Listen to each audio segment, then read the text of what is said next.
Good evening, everyone, and welcome to the zoo. The minion with me this evening is Adam. Hello. And then I have traveling exhibit, GabbyGeeWhiz.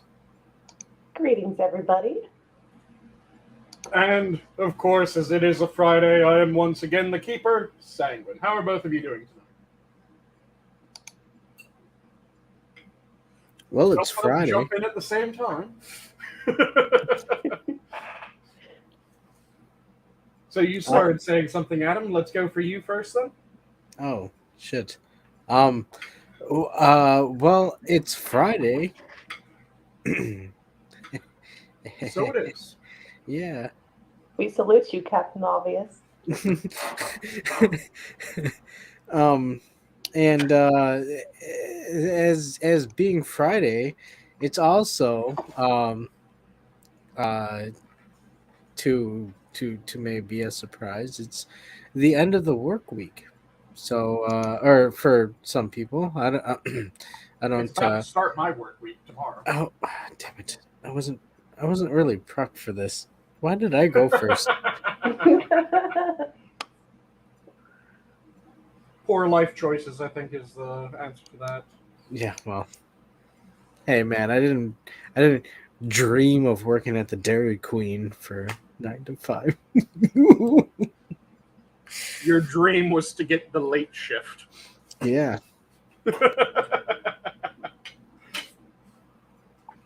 But how about you, Gabby? How are you doing today? Things are chugging along as normal, I suppose.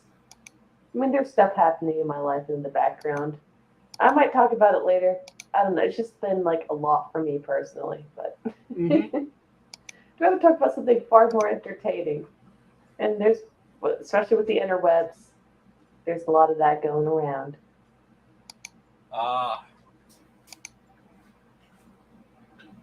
And then to jump in with my summary of what's been going on for me, I've been doing well, and I had a fucking amazing dinner.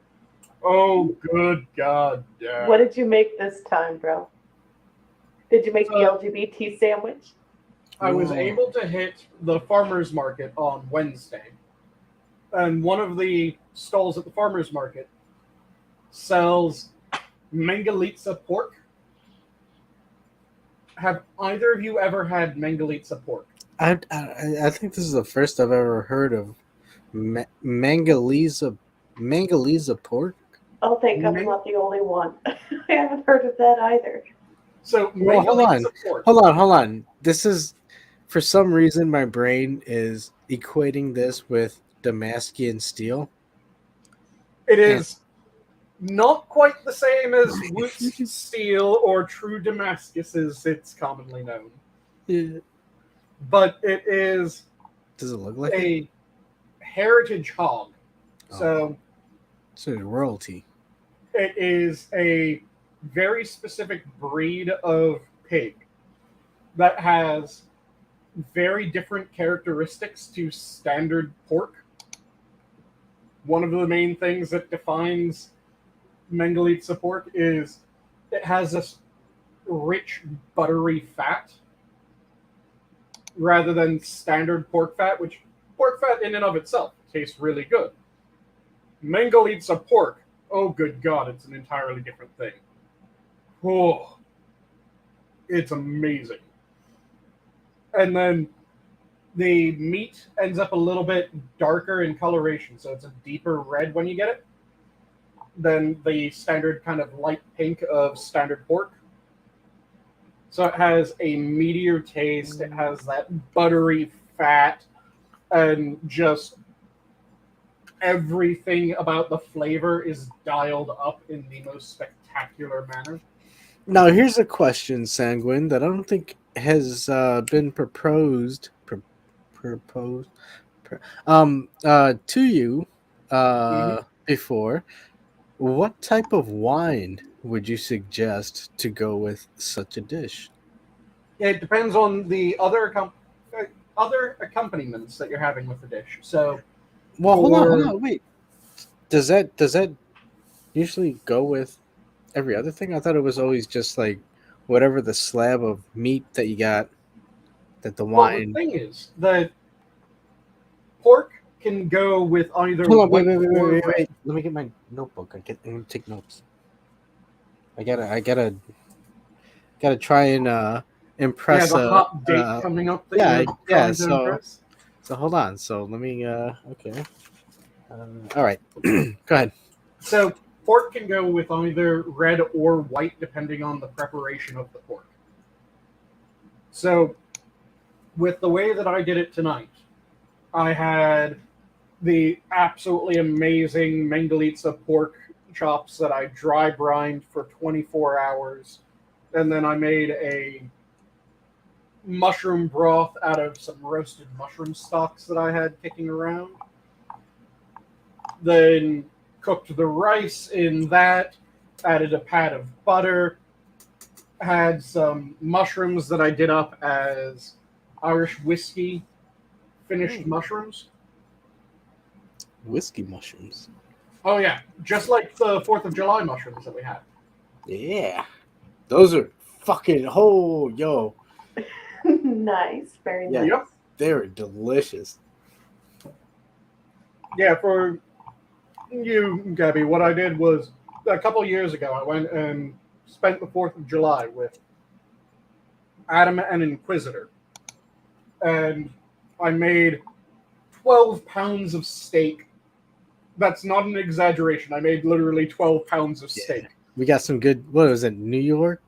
Was it? We the got New York cut? strip steaks. Yeah. And we got 12 pounds of them. We spend no expense. We got mushrooms. We got asparagus. We got corn and potatoes and all that good shit. So grilled up the steaks and I made whiskeyed mushrooms for them, which are just mushrooms. You throw them into a hot skillet with a pinch of salt. You let them give up their moisture and start to color and cook down a little bit, let all the liquid evaporate. Then once they get a good color on them, you hit them with about a finger or so of a good Irish whiskey and a pat of butter. And that just allows that whiskey and butter to completely perfume the mushroom. I also tossed in a bit of black garlic and roasted garlic as well. So just got this really amazing, meaty tasting mushroom that had that nice buttery and whiskey note to it. So I functionally did the same with this pork chop, or with the pork chops that I did tonight. Only rather than using butter, I just used that rendered Mengalitsa pork fat for the mushrooms, and then hit them with a finger of Jameson whiskey again. Let the whiskey cook down and just completely infuse and coat the mushrooms. It was fucking amazing. Dude, hold on. Wait. You use Jameson? Yeah. Why, I have a half pint of Jameson right here. Oh, very nice. Yeah. I picked it up because I was like, hey, it was payday, and Friday night. Mm-hmm. And why not? Well, shit, I'm going to go ahead and pour myself a shot. So, saludos. Yep. And I had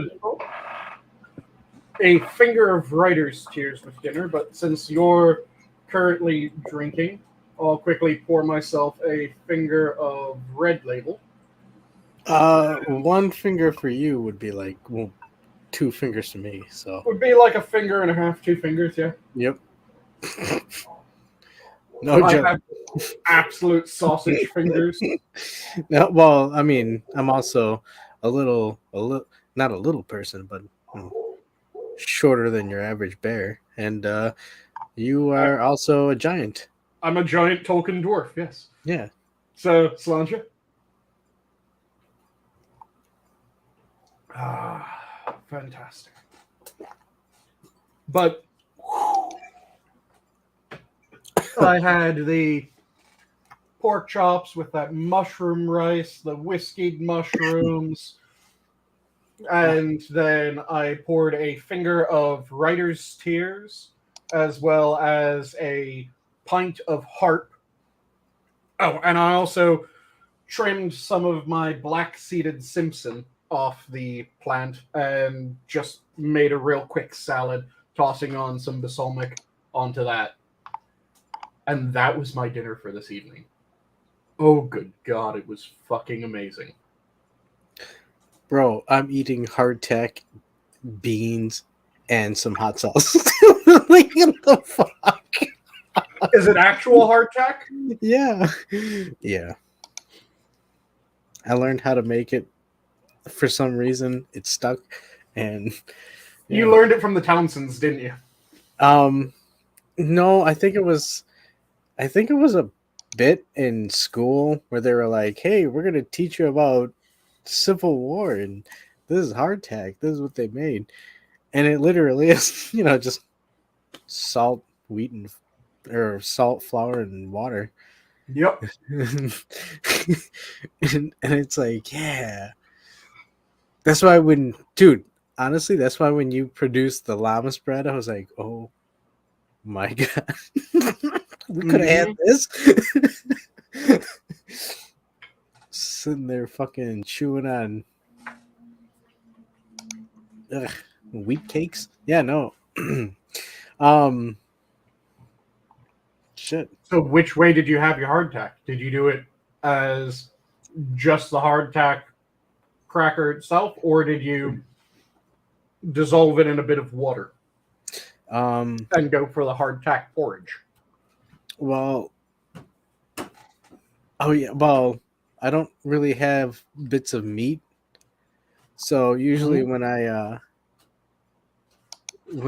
if I have to go to this point, usually what I do is I break up the tack as much as I can, and then just let it sit in the beans for a bit. Because these are pinto beans, so they're cooked in lard, so they have that lard, like bean juice type, I guess. It's weird to say, but you mix it around. I sound like a hobo. like I should have. No, and let me tell you what else I have in my handkerchief at the end of my stick. Doesn't sound so much like a hobo. It sounds more like at any moment now it's going to be. And to read one of my letters from a couple of years ago. My dearest Eloise, my heart yearns for when we were together. And just that amazing wording from the old school Civil War letters. Oh yeah, that's all they had. You have to love that. Yeah. Aww. Everyone wrote like a goddamn poet. We need to return. Hey, we can bring that back. It's not so far gone. I think. I mean, they might get yelled at and called a simp. Well, yeah, that's true. Yeah, but it is a hell of a lot romance back. It's a hell of a lot nicer than the modern equivalent of Sarah. Can you send me a picture of your tits? Or send me this, send me that. Have a good one. I'll fuck you when I get back. And you're just going, well, great. Okay, yeah.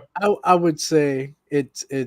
I could comment on a photo and be like, oh man, she has a really nice smile, and people would be like, oh, you're a simp, and it's like, well, I'm not like buying her shit in hopes. Like I just said she has a nice smile. What the fuck? No, a lot like everyone's takes are uber exaggerated and like just not even accurate. Like the losers.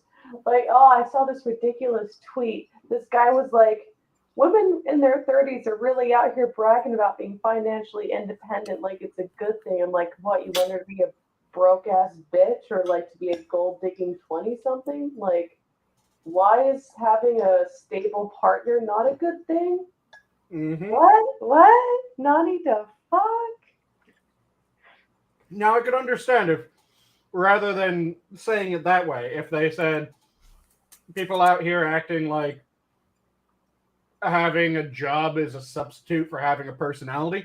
No, that's not what he said. I mean, yeah, you're being too kind. But no, he's just like, women out here are just all like being financially independent is a red flag, man. Run away. Like, if they're single in their 30s, I'm like, so what if a dude's single in his 30s? Am I supposed to say he's like, is that a red flag? No. No, that's like I said, that's also a red flag. You're like, holy shit, he stumbled onto a fucking fortune. Like, that thing made no realistic sense about this shit. Yeah, that's what I was saying though. That it made no sense that it was that wording, because I could understand certain other wordings, but that one's just, what the fuck are you talking about? What? How is that a downside? No, it's, if they're treating it like it's their personality, then that can become a downside. But just being financially secure, that's never a negative. Oh, I'm sending for context. I sent you Sanguine screenshot I saw. Okay, let me pull it up. And where did you send it? Over on? Yep, on Twitter. On the Twitter. So let me display it for all to see. Oh, he deleted it, by the way. Imagine that. Oh shit! I'm playing Switch bowling. There's a guy named Extreme Parent Feet Porn. Awesome. That's fucking awesome. Okay. Yeah. No. Yeah. What the hell is wrong with these people? I mean, I'm surprised. You gotta be an extreme parent. What's funny is, like, this is a married gay guy too, so you can't yell like incel or whatever at him. It's like, dude, that's just straight up just like sex is bullshit. How do you know what straight male partners are looking for, by the way? Are you jealous, bro? I don't know. Yeah, this is one of those things that he seems to be overstating what he's trying to say, or just completely fucking wrong. And I'm not sure entirely which one.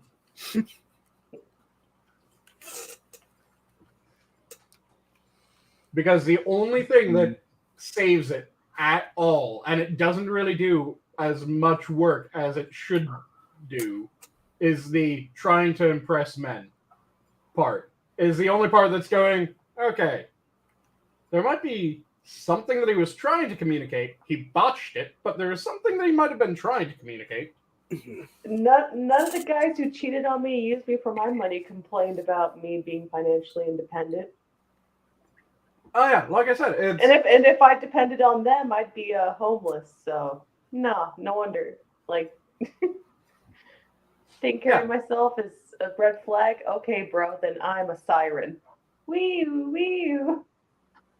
Yeah, like I was saying, that there, the two ways that I could understand trying to phrase it, if it is the idea that he was trying to communicate and not just dudes completely fucking nuts, is trying to use their job as a replacement for personality. That would be a read of it, but that would be a really generous read of it. Would that work? The job?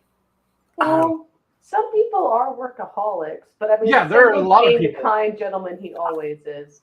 No, it wasn't like, oh yeah, these workaholics are substituting having a life for a personality. Just like how some people substitute having, like, being gay or whatever as a personality. I'm looking at the other end. There's somebody who's looking at somebody who's like, oh, you're a scientist who's working at this laboratory. Oh my god, I'm so attracted. Like, this is kind of... Oh yeah, there are people that do Jones for certain professions. I mean, there's a whole teacher fetish. So if, like, hey man, I'm a scholar. Like, oh, pull out the laptop, put on the glasses, wear the work shirt, daddy. I said for teacher community. I said it was odd, not unbelievable. Yep. Okay. So, But yeah, the other thing that, like I said, that's one potential formation that I could understand, or just stressing the don't turn it into a red flag thing, just make it saying that you have a job is not the thing that attracts someone to you or turns someone off. It's just, it's a thing. That isn't a credit to you. That's just, you should. You're 30. Yeah, you should have a job. Exactly. And that's not what he said at all. Yeah. Which is what I'm saying. That what he said was going beyond.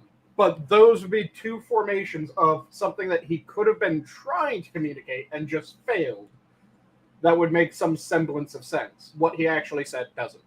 I'll have to find the other half of that tweet because he deleted that one, but he commented right below something else. Here we go. I normally delete screenshots after I make my tweet and say my piece. There you go.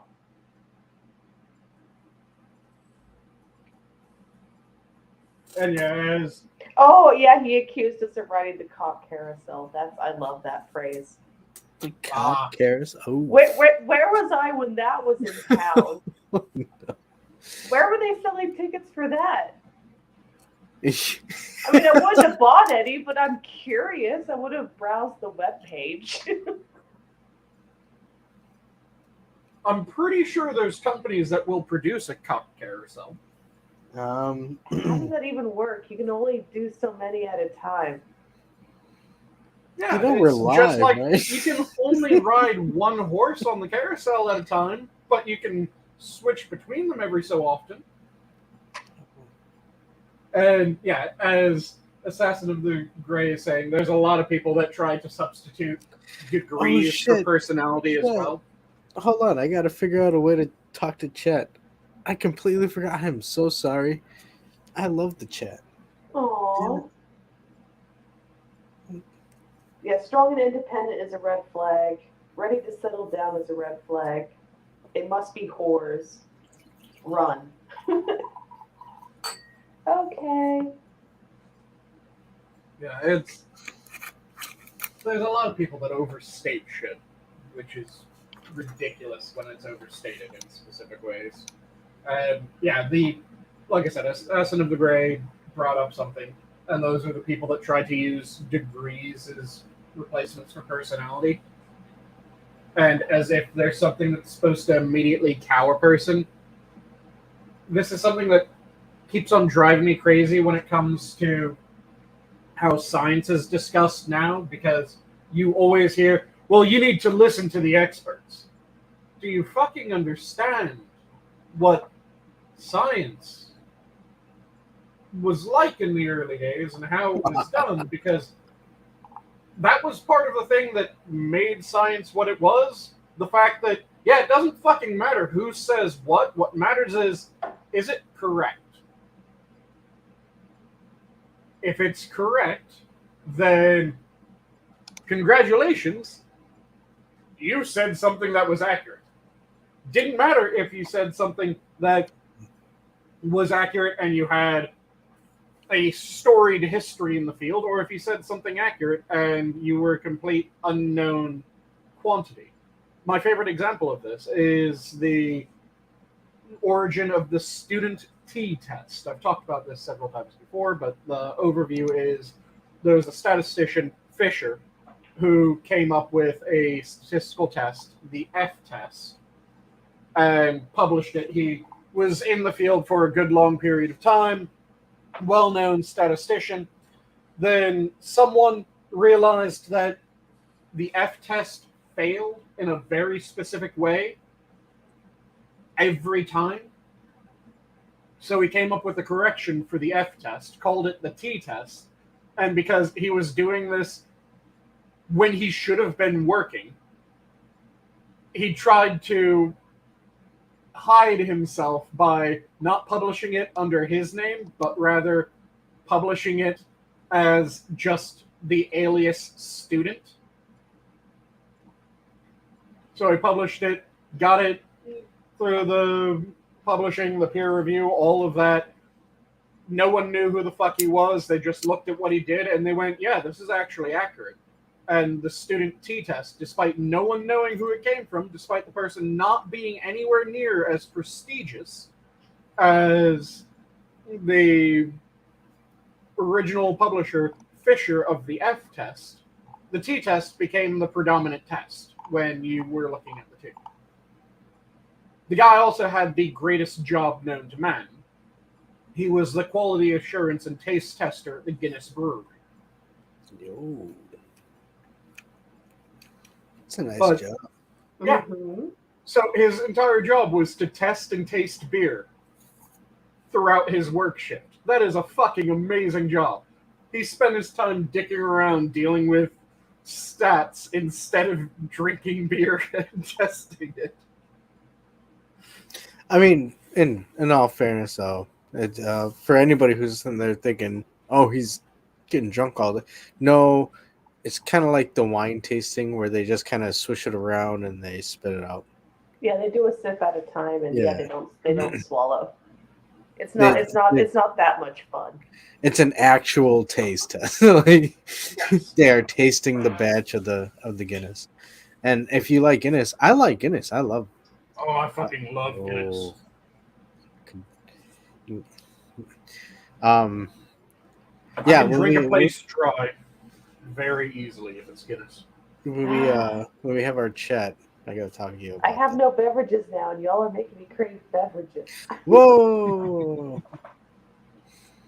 I'm gonna take another sip of this Jameson, to be honest, shit.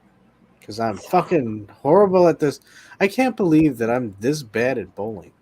How can I be this bad at bowling? It might be the Guinness. I don't have any Guinness.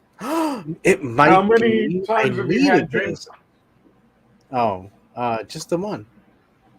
Okay, just the one? Yeah, it probably isn't the Jameson yet. Yeah, not yet.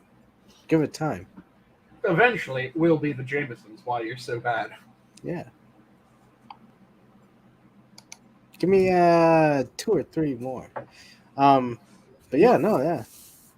It's good. Or story. if you were drinking with me, a single drink Ugh. after I poured.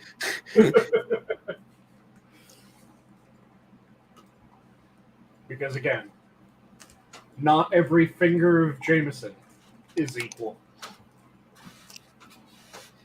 Yes.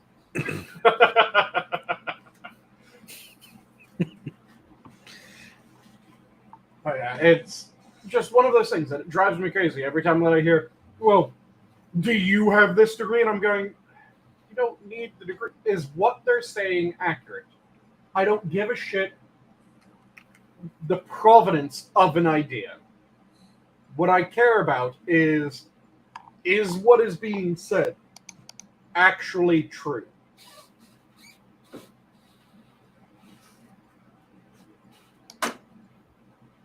If it is actually true, then it's true. You don't need to give a shit about who said it. If it isn't true, it's not true. Again, you don't need to give a shit who said it. So this constant appeal to authority bullshit is annoying the hell out of me. They're waiting for. Well, the appeal to authority fallacy is only if you're appealing to the wrong authority. Like going to a celebrity for, like, climate change, for example, like, and saying whatever they say is goal would be an appeal. Like, that'd be the fallacy there, because that's not their study of field. They may be passionate about it, but they're not like an academic. Yeah. Well, the thing is that That'd be the wrong authority to appeal to. the appeal to authority is pushing the idea that because someone is either someone that is purported to be or even someone that is actually an authority on the topic means that they will be right. That is like what they can't be questioned. Like everyone's like, Dr. Fauci, if you question me, you question science. Science is literally about like questioning everything. Yeah, which is why thing that I've tried to stress, I don't know how many times, when someone says, well, there's the scientific consensus. Consensus doesn't mean a fucking thing unless it is a begrudging consensus. If it is a consensus that the people that have said what they said and agreed in the way that they agreed have only done so because they've gone, yeah, I've failed to prove this wrong every fucking time that I've tried, so I guess I have to treat it as if it's correct for the time being. I'm still going to try to prove it wrong. I've just failed every time up to this point. That's when the consensus matters. That's the consensus that Einstein's theory of relativity went under. Everyone tried to prove relativity wrong. They kept failing. So enough people failed that they went, well, fuck. We failed thus far, and we keep failing, so until such time as someone is able to actually demonstrate how it fails, we're going to say it is right enough.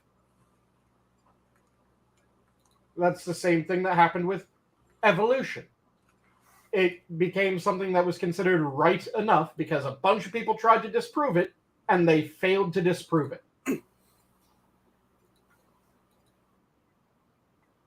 That's always the trick. It just annoys the shit out of me every time that I keep hearing the scientific consensus. Is it a begrudging consensus? Because if it isn't a begrudging consensus, I don't fucking care. I don't care that there's a bunch of people that all agree because they're ideologues that the Dr. Money study was perfectly done. The Dr. Money study had a 100% suicide rate.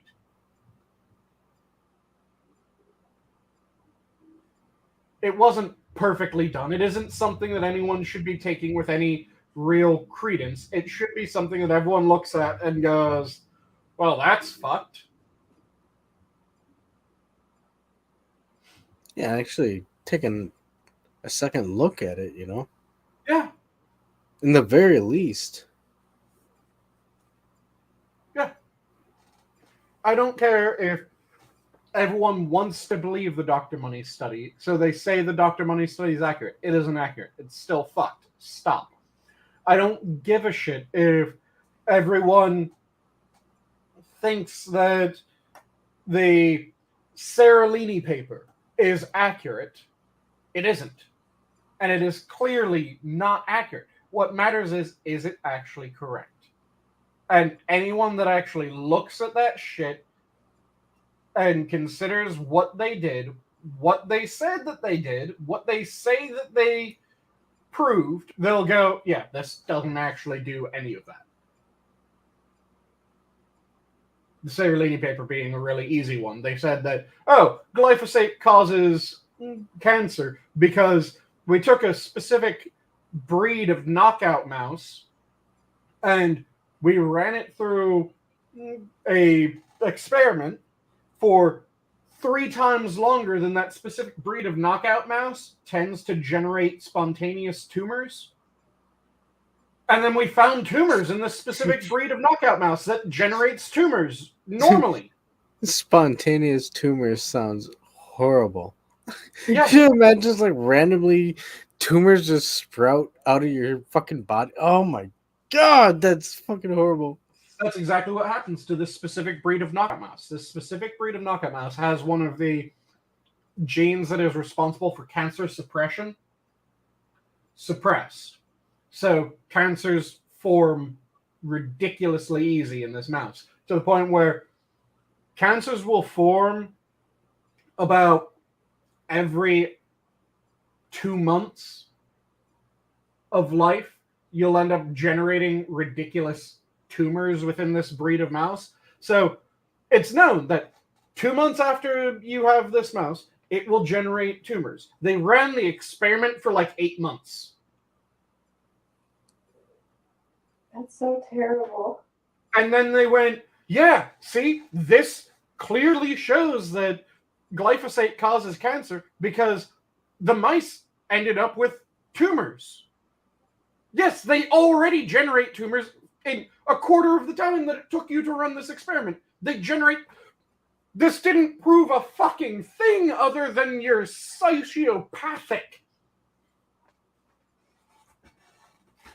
And just everything about the Seralini paper, when you actually look into it, it is complete bullshit, because they ended up having their control group get contaminated rather than going, oh shit, we need to restart because this causes an issue. No, they just folded a certain percent of the control group into the experimental group and they called it a day. You can't fucking do that. They had the specific breed of knockout mouse that generates tumors, and then they use the fact that there's tumors as evidence for what they're doing causing cancer. No, you just demonstrated that a breed of knockout mouse that spontaneously generates tumors. Hold on. When did this information come out? Oh, when did the rebuttals to the Seralini paper come out, or when did the Seralini paper come out?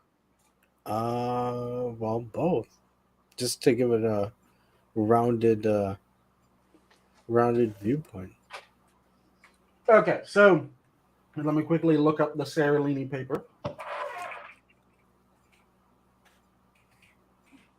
Not that I'm disagreeing with you or dismissing any of the information. I just, the Seralini paper was published in November of 2012.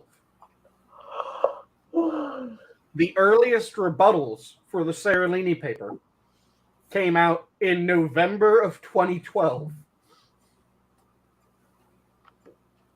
People realized the problem with it within the same month it was published.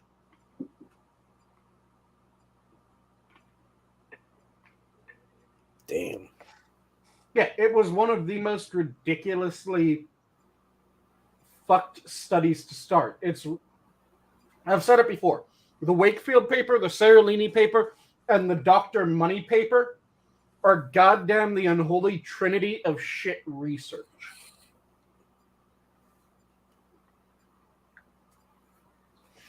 Because they do everything wrong at every step of the way.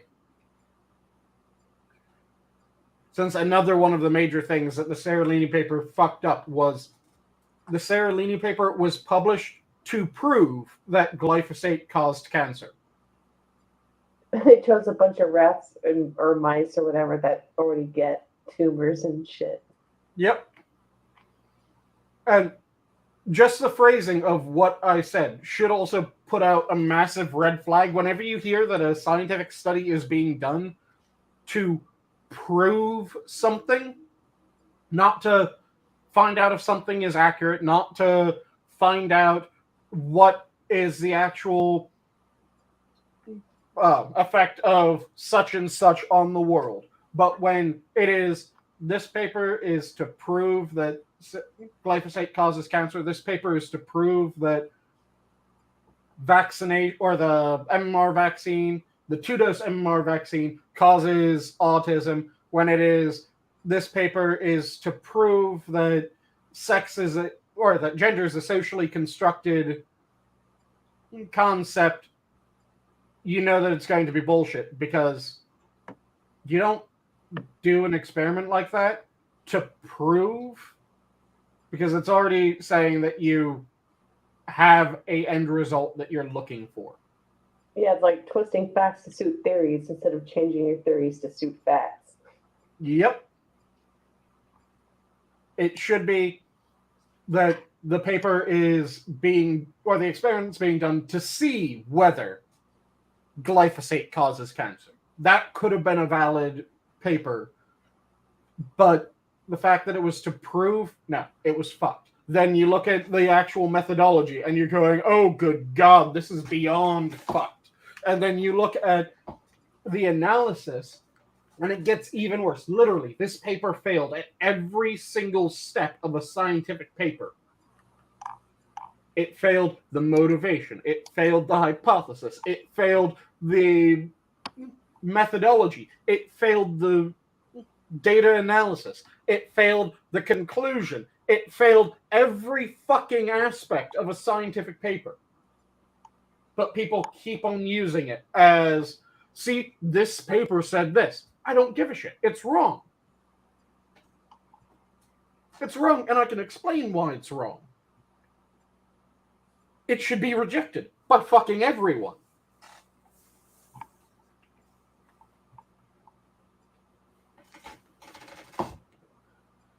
Especially since it has even more ridiculous shit. Like, the paper, like I said, was actually testing whether glyphosate causes cancer. The people that cite the paper most often say that the paper showed that GMOs cause cancer. Glyphosate and GMOs are two different things. And glyphosate is actually used in a lot of organic crops as well. And it is used at a much higher concentration than it is in GMO crops. So just everything about this fucking paper is wrong. Same thing with the money paper. Everything about the money paper was wrong. Same thing with the Wakefield paper. Everything about the Wakefield paper was wrong. One of the most ridiculous parts of the Wakefield paper, that when I bring it up and people who haven't looked into the paper find out that it's part of it, they go, what the fuck? Do you guys want to hear what that aspect is?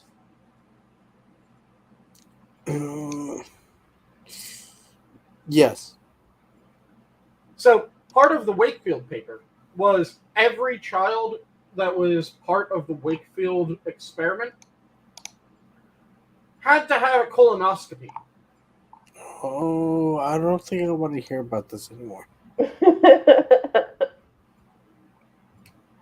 Do you guys think that there's any way to diagnose autism via colonoscopy? I mean, I've heard the expression "your head's all the way up your ass," but I doubt that's actually a physical possibility. It is Lord. not a proper diagnostic test, and it sure as shit can't show you if someone has autism. But in the paper that was meant to demonstrate that the 2-dose MMR vaccination causes autism, for some reason, well, not for some reason, there's a very specific reason why this was in the paper. But for some reason, everyone in the experiment had to have a colonoscopy without it being able to show anything that the paper was trying to show. It was a completely superfluous test that did not fucking matter. Do you guys know why everyone had a colonoscopy? Maybe they just really cared about prostate screenings and that was just a package deal? Wakefield was a proctologist. There we go. So in order for him to be allowed to do the sort of experiment that he was trying to do, he had to connect it to his field. So in order to connect it to his field, he went, well, I'll just anally examine all my patients. Oh my God. This is a study about autism, but so much of it is so, I don't want to say the R word, but it's just so the R word. Okay, it is absolutely retarded. You don't want to say it, I'll fucking say it. I don't give a shit. It is unbelievably retarded when it comes to that. Well, in this case, maybe rectum. But how does it go right into, like, you know what? I think we need to look over here to see if there's any issues going on with the patient. And it's like, wait, why? Why would you? It's, like I said, the only thing that matters when it comes to science is a begrudging consensus. The fact that there's a certain chunk of the community, the scientific community, that looks at the Seralini paper and goes, well, I agree with what they're doing, so I'm going to say it's right. I don't give a shit. I do not give a shit that they agree with it, because they want to agree with it. When you want to agree with something, your agreement doesn't fucking matter. If you don't want to agree with something, every fiber of your being is saying, I do not want to agree with this, and then you are still forced to say, fuck, I can't disprove it, I guess it's right enough. That's when I give a shit. That's when I'm going, okay, this is actually probably correct. Because the person who most wanted this to be wrong is forced by inability to demonstrate that it is wrong to say that that's probably correct. That's when it matters. And that's what you get with every true portion of the scientific field, with every actual scientific portion of science. You end up with that, fuck, I can't disprove it. I guess I'm going to have to treat it as if it's right until someone can. I am just sorry if I'm quiet. I'm flabbergasted by what someone put in chat. And I had to do some Google research real quick. And I mean, I don't know where he got those stats from, but those aren't accurate. Yeah, the intestinal worms bit. I'm reading a .gov article that is absolutely not accurate with that at all. Mm-hmm. And honestly, 47.2% of humans in general have that, like, whether gay or straight. I don't know why he threw in worms when it comes to homosexuality, but it's not anywhere near that. If your butthole 16, it's 16, not 60%. Considering the average range is 47%. I mean, they're keeping themselves clean or something. They have to. If your butthole itches, there's a fair chance that you have what's known as pinworms.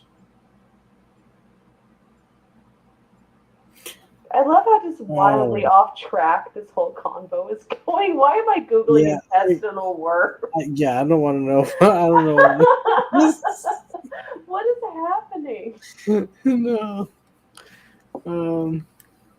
See, the part that I love about what I said is the fact that a lot of people just immediately start thinking about things like that until they imagine that it's happening.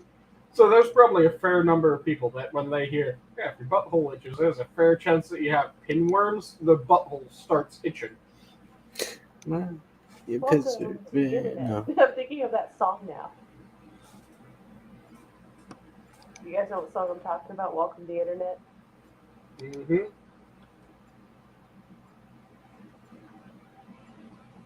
Yeah, it's just one of those things that there's a lot of really junk science out there.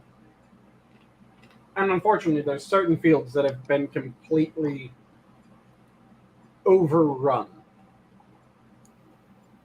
when it comes to junk science. And you're welcome, Maddie. You're welcome.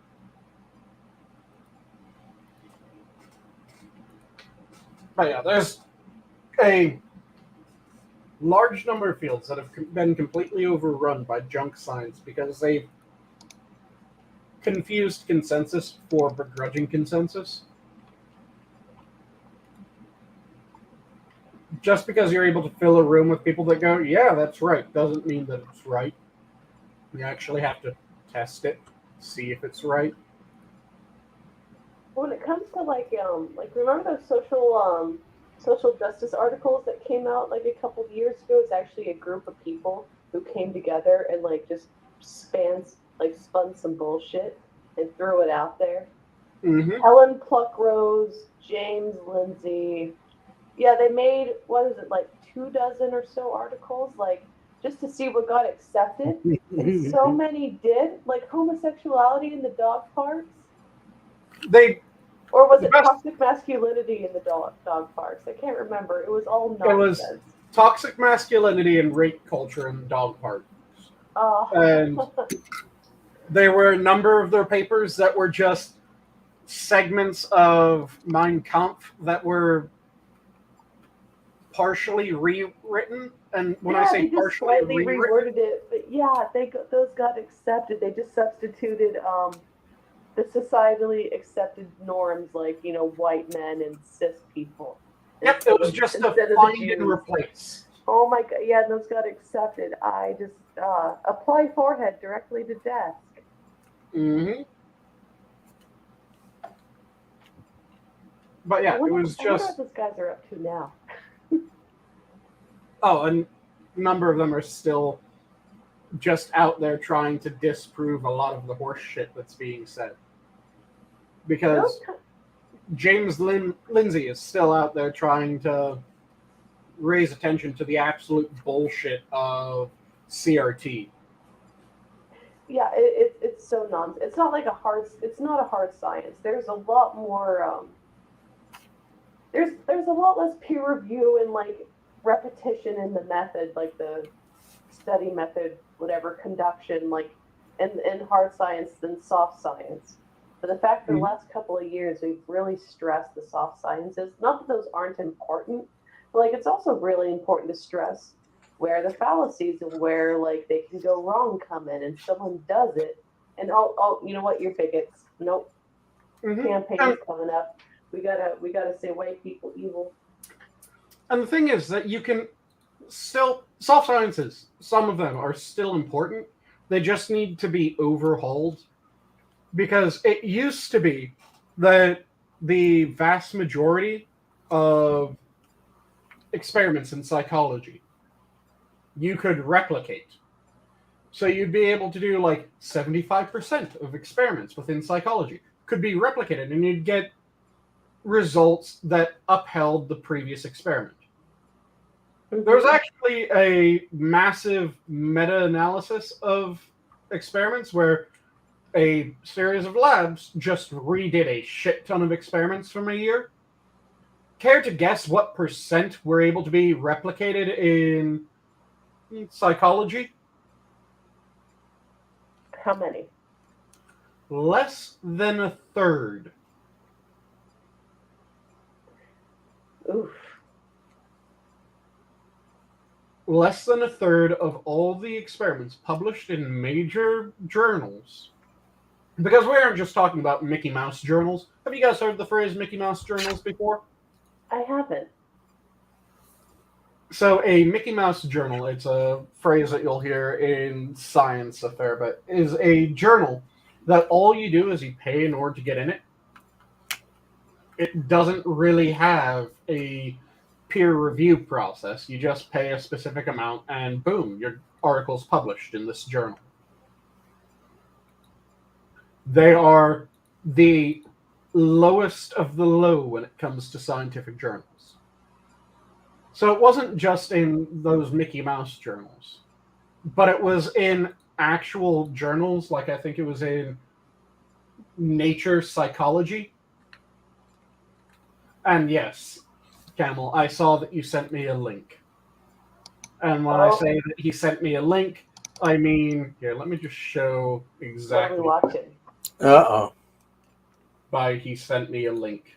Is it a safe for work link or? It's not our channel, and the mod sent us a VOD, so fudge, let's do it. He sent me a link. We'll blame Camel. This is the link that he sent me.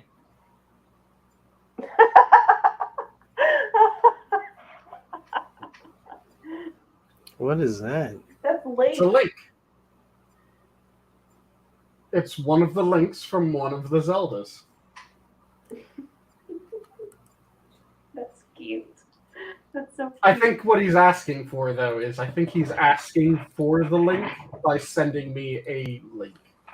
So let me send him the link in exchange for his link. Oh, so he wants to chat. I believe so. Either that or he was just having fun by sending me a link. And apparently it is Hyrule Warriors Link. I'm going to start using a picture of that now whenever I want the sauce for something. Instead of like, hey, I want the link, I'm just going to post a picture of Link. But yes, That's a common meme in weeb circles too. It's like, dude, provide the sauce. Mm-hmm. Camel, if you want in, there we go. Dude, Camel, come join us. Hey, Camel, how goes? See, I was trying to be discreet so that way I could see if Adam would do his typical, like, oh shit, when I come in. Because every time he does that, I feel like a cop for some reason. Wow. Yeah, but I had too much fun with the fact that you sent me a picture of Link to ask for the link. I've done that to Quiz before too, just like, You're adorable, Camel. And Cannibalistic Wizard Link is my favorite chick from Zelda. I've not played a single second of any of those games, but I do enjoy using that picture to be like, hey, wink, wink, nudge, nudge. You've never played any of the Zelda games, but you're older than me. How? I grew up poor, so games that I was able to get for like birthdays, Christmas, whatnot were, they wanted to make sure that I would play it. So, you grew up poor, the Nintendo era was like Super Mario, I think Kirby, some stuff like that. I'm going on Steam and I'm going to see if I can buy you a Zelda game. Let's see. And also, like, it wasn't just me that would be playing any of the consoles that we had. It was, two sisters too. So. Wait, did you say you're gonna go on Steam and buy a Zelda game? I can't. That was a joke because it's not a Nintendo property, so it's not going to be on Steam. That was a joke. And relax, bros. To correct what you said slightly, it's not just that you grew up poor, I wanted to see if you catch it. Poor before you were allowed to just go looting. Yeah, and nowhere around here would be, nowhere around here would I be able to loot video games. Loot nothing. Dude, I'm sitting here playing fucking bowling. I don't know what the fuck you guys talking about. I miss Wii bowling. Is that weird? I miss the Wii in general. I hated the Wii boxing, but other than that, it was all right. Like, Wii tennis, Wii bowling. I once almost punched out one of my friends. The boxing mechanics were bullshit on that game. Yeah, they didn't. I like the baseball, the home running hitter. That was pretty good. Playing Wii boxing, I almost knocked out one of my friends, which I felt miserable for because we were hanging out at her house and a bunch of us were playing Wii boxing, just trading off controllers, and I was boxing that round. And going against my best friend, I was doing a fair job. Our other friend comes walking in the door. I immediately hit her in the face. She drops. And I'm just like, oh, fuck. She gets back up to her feet. What the fuck was that about?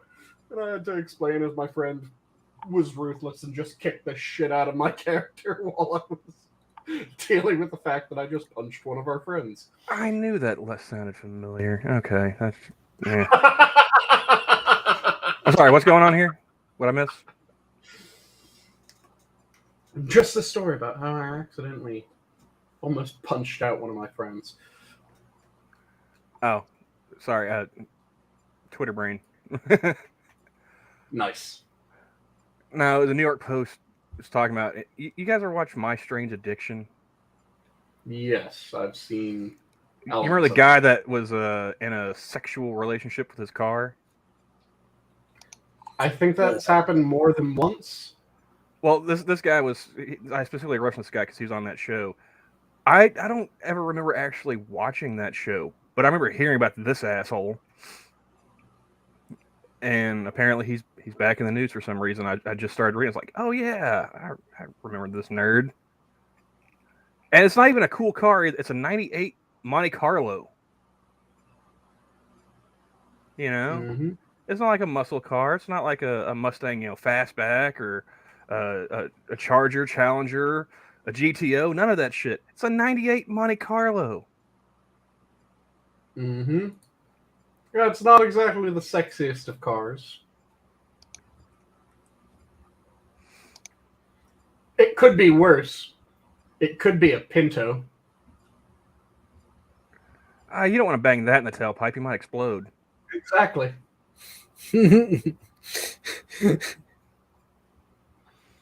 Amorous inclinations end in a fireball. I just wish that he'd get all intimate with it after he'd gone on a long drive. That would save us all a lot of problems. Ew. Goddamn. I needed that mental image so much in my life. Thank you, Campbell. Oh, you're welcome. We have to find a way to repay your kindness. Just about any time Sanguine and I get together, there's something weird discussed that is better left outside of anyone's imagination. Mm-hmm. The only question is who's going to bring up the strangeness first, me or him? Oh, yeah. And normally mine end up going in various types of strangeness because I tend to be the one bringing up things like the various forms of cannibalism, or when it comes to, so which body parts are going to get swapped first? Shit like that tends to be me.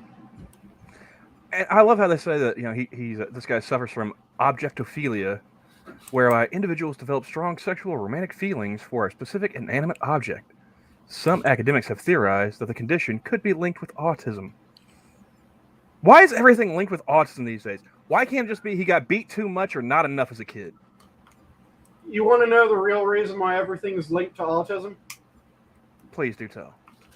Because autism used to be a fairly narrow series of symptoms that could range in severity. And they all used to be on the antisocial end of the spectrum. So you'd have inability to make eye contact, for instance. Yeah, like when I was growing up in the 90s, autism was like that movie Mercury Rising. Yep. You know? So you'd have very specific meanings to what autism was. Do you know what the range of autism is now? So I would probably be all over considered the place. autistic under today's standards. But yet they got rid of the Asperger's diagnosis lately. So I guarantee that if someone's actually using the modern definition of autism, every single person alive on Earth would have autism. Do you want to hear why? Because it's not I'm just listening.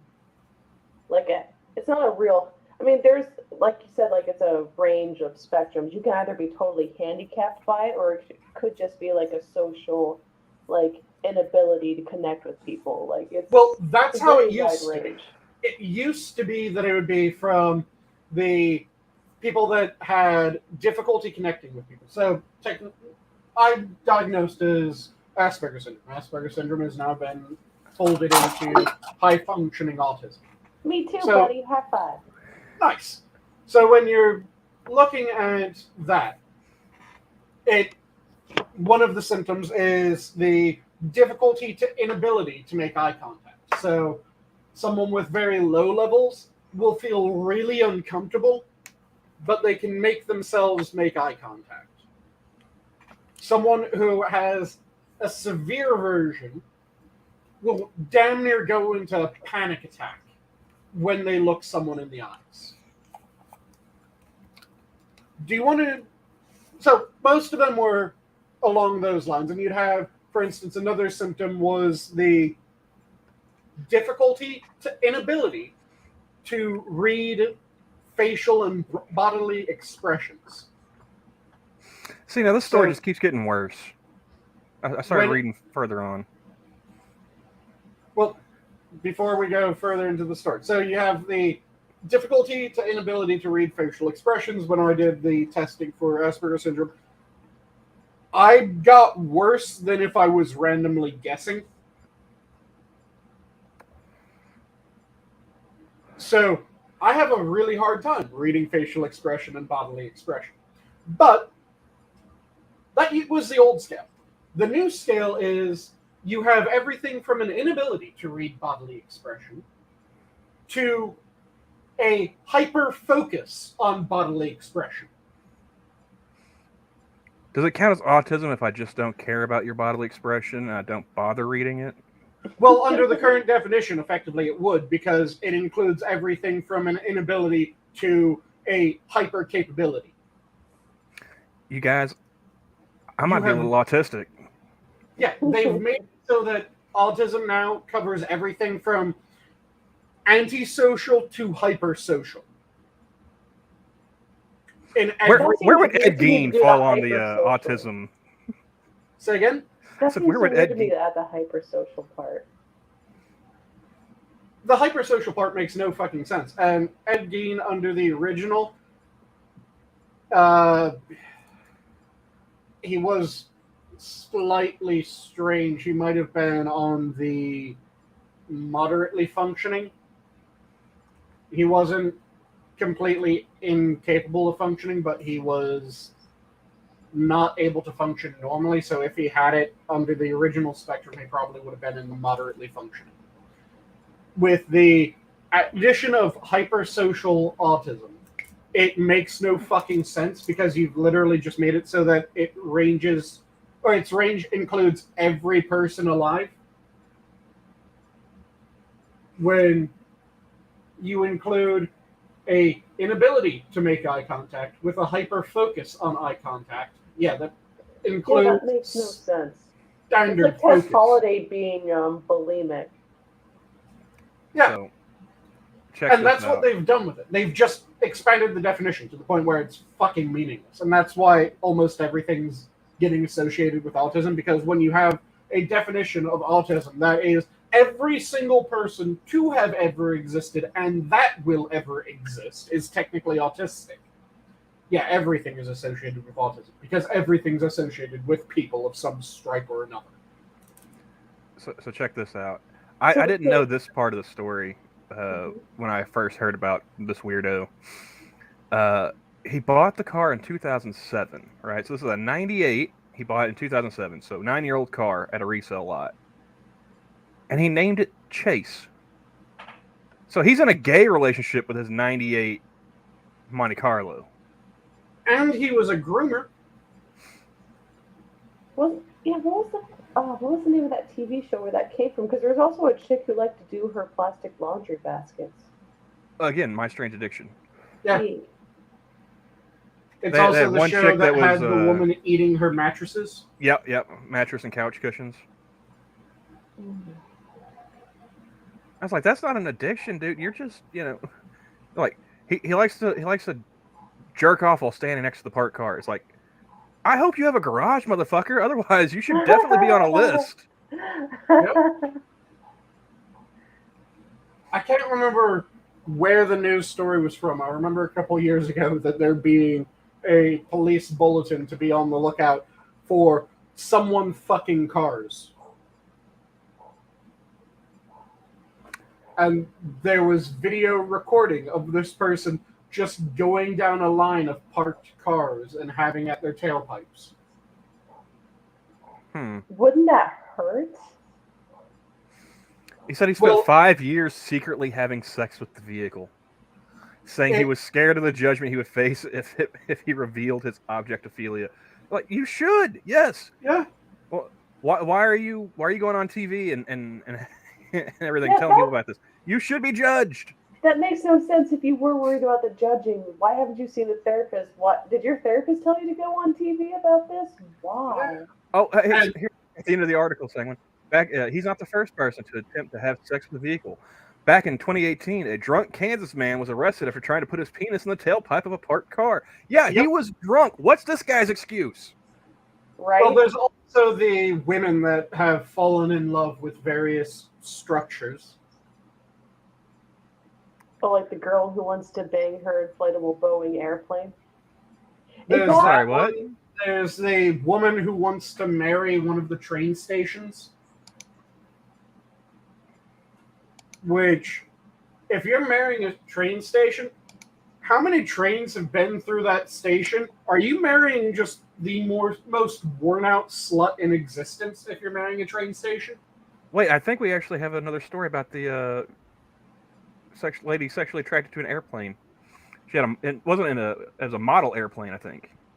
One of them's a model. One God, of them was that's an loud. actual airplane.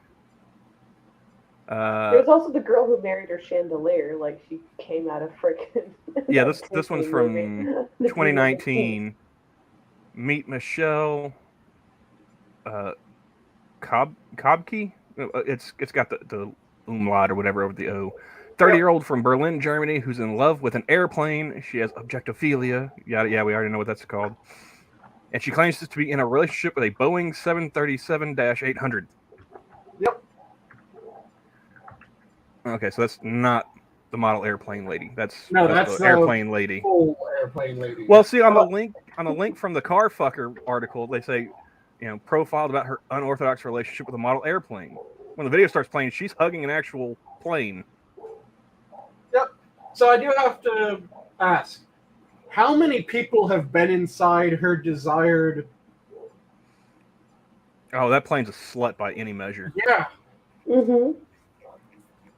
It's its job to have people inside of it and move. Yeah. And that 98 Monte Carlo. Oh my God, he's tongue kissing it. Oh God, that's just gross. Where would you insert the tongue? I don't want to know. He's tongue kissing the bumper. Ew, there's bugs on it. Laying under the car, just licking it like it's got made of snozberries. I was expecting you to say that he was tongue punching the exhaust. Tongue punching the fart box. Exactly. This is so terrible. This is why we need bullying in schools, folks. We need to bring it back. Yeah, you don't want these weird fucks just roaming around. At a certain point, tolerance does go too far, and this guy is well past the line, in my opinion. Mm-hmm. But yeah, there's a shit ton of people that are objectosexuals. Which, what the fuck? And they range from ones that are at least going for things that are vaguely human-shaped. Like there was the one guy who tried to marry a sex doll. Oh, yeah. Well, he I think he married. It was like a bodybuilder dude, right? He married one, and then I think something happened to it, so he got a replacement. Did he set it on something sharp and she deflated? No. This is one of the newer ones that's like thousands of dollars sex dolls. Yes. One of the real girls, or whatever the fuck they're called. Imagine how much work it would take to clean that, because you obviously want to clean it. You don't want anything fermenting. Well, the thing of it was, like, he treated it like an actual relationship to a human woman. So that does bring up the question: how long before there's going to be self-cleaning sex dolls? Oh, it'll happen. I give it 5 years. I'm a little more optimistic. I'll say 10. Sex sells, Gabby. But also, you have to take the time to develop the technology. And you think that there aren't a bunch of spurgs with hard-ons trying to get that done as fast as possible? Really? But spurs, being a spurg and having a budget are two separate things. Again, I repeat, sex sells. And again, I say, well, technically, everyone's a spurg. If you're talking actual spurgs, actual spurgs, we can get shit done quick. The modern spurgs and Otis, they aren't worth a fucking thing. I'm willing to bet you we will have like a Lucy Lou bot within our lifetime. Okay. We are the OG weaponized autism. Yeah. Kids these days don't know what they're doing. And because we're talking about sex bots and shit like that, I do have to bring up the standard. So how long before you are willing to bet that we have designer genitalia shops? Because it's only a matter of time. We're going to get designer genitals before we have completely designer. They already have. Limbs. they already have the designer like dildos and pocket pussies, so Yeah, not gonna be too terribly long.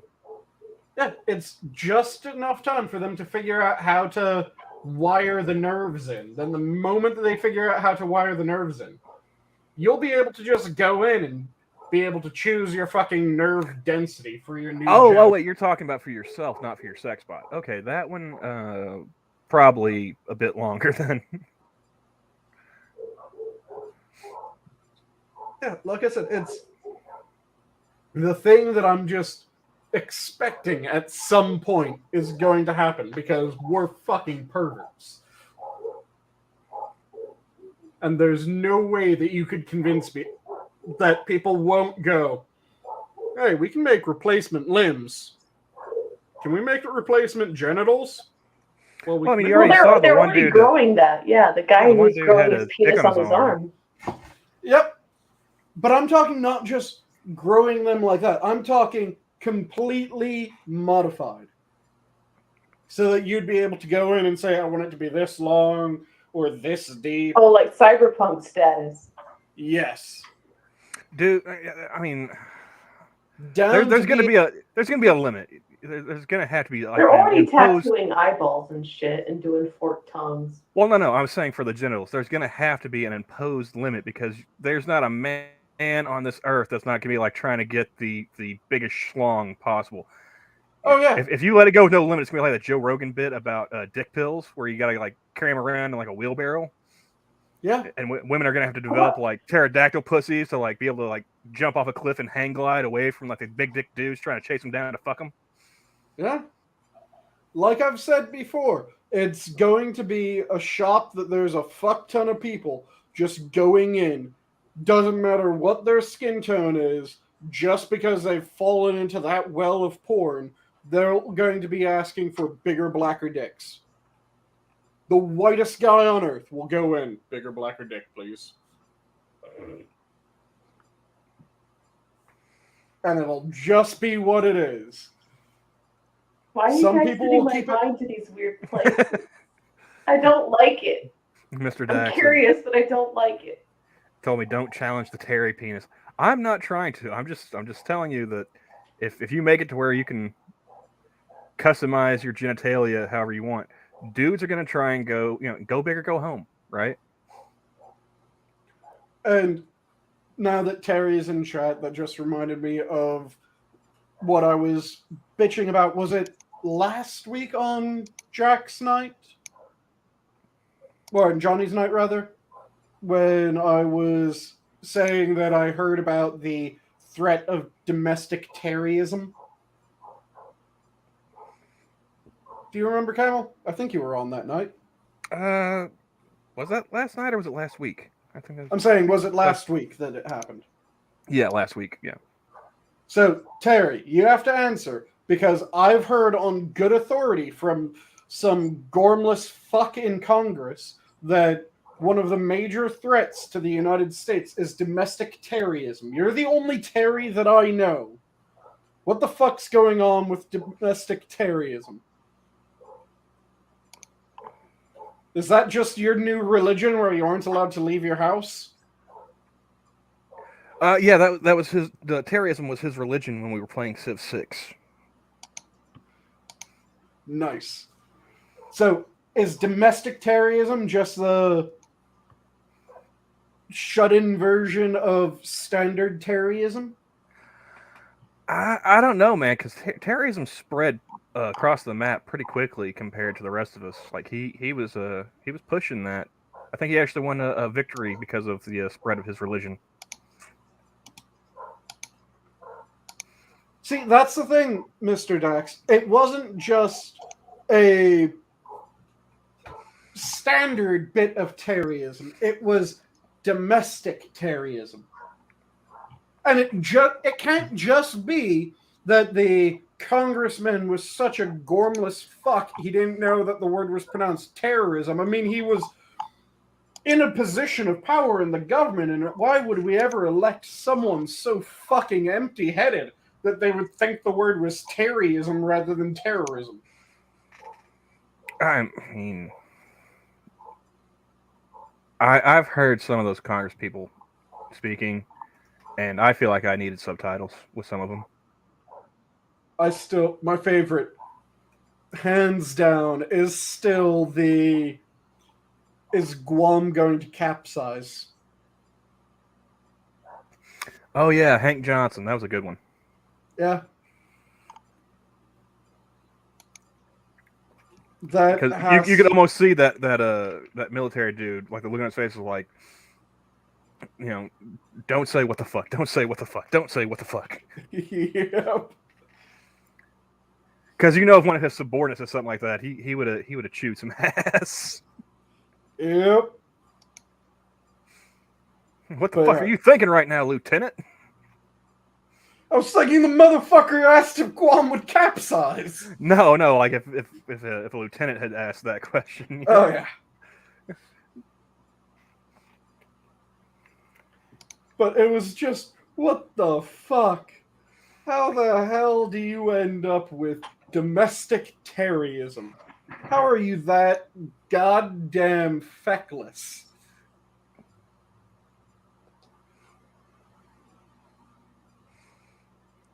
It is amazing in the worst possible way. I'm wondering if I should watch season 3 of The Boys or not. I've not read the comics yet, but I have not been impressed with the first 2 seasons at all. I would hazard a guess that the comics are probably way better than the show. I mean, just from like the screenshots I've seen of like individual pages of the comic on Twitter, I'd say so, yeah. Kind of like, you remember the League of Extraordinary Gentlemen's movie, right? The one that made Sean Connery quit acting altogether. Yes. I remember hearing of it. Really? I never actually watched it. That was his last movie, yeah. Really? Yeah. Yeah, it ended up flopping. It was a fun movie. It was not a good movie. And I think it was more that he turned down several parts to do that movie. That those roles just absolutely fucking exploded. And what was it? What were the movies that he turned down again? I forget, because... Let me look it all up, because I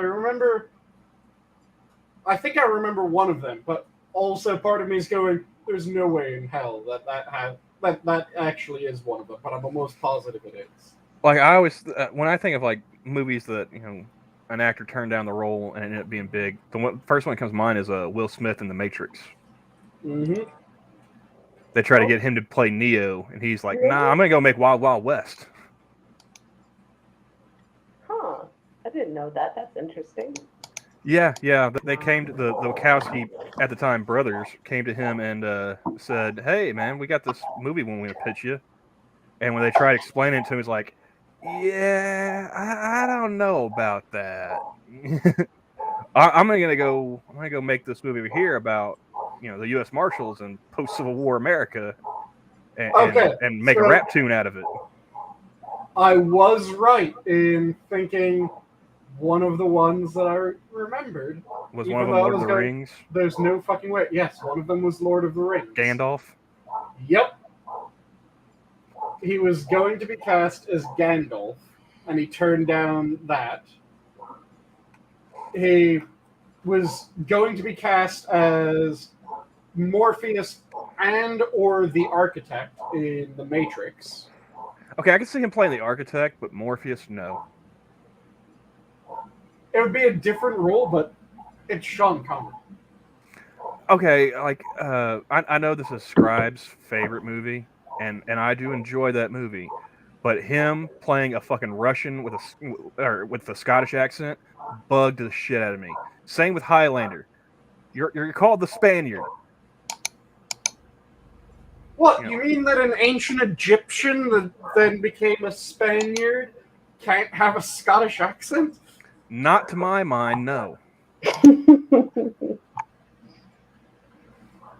But yeah, he was apparently He was great as James Bond. He's great at playing Sean Connery, but give him and like Kevin Costner playing Robin Hood. Motherfucker, why ain't you got an English accent? Come on now. try. Just try. They got Oh, all these there's- language coaches and accent coaches. Put one of them to use. You're a professional. Come on, do your job. I Okay. can't do an accent for shit, but guess what? It's not my job. So do you guys want to have me read off all the roles that he, or not all the roles, but some of the major roles that he turned down?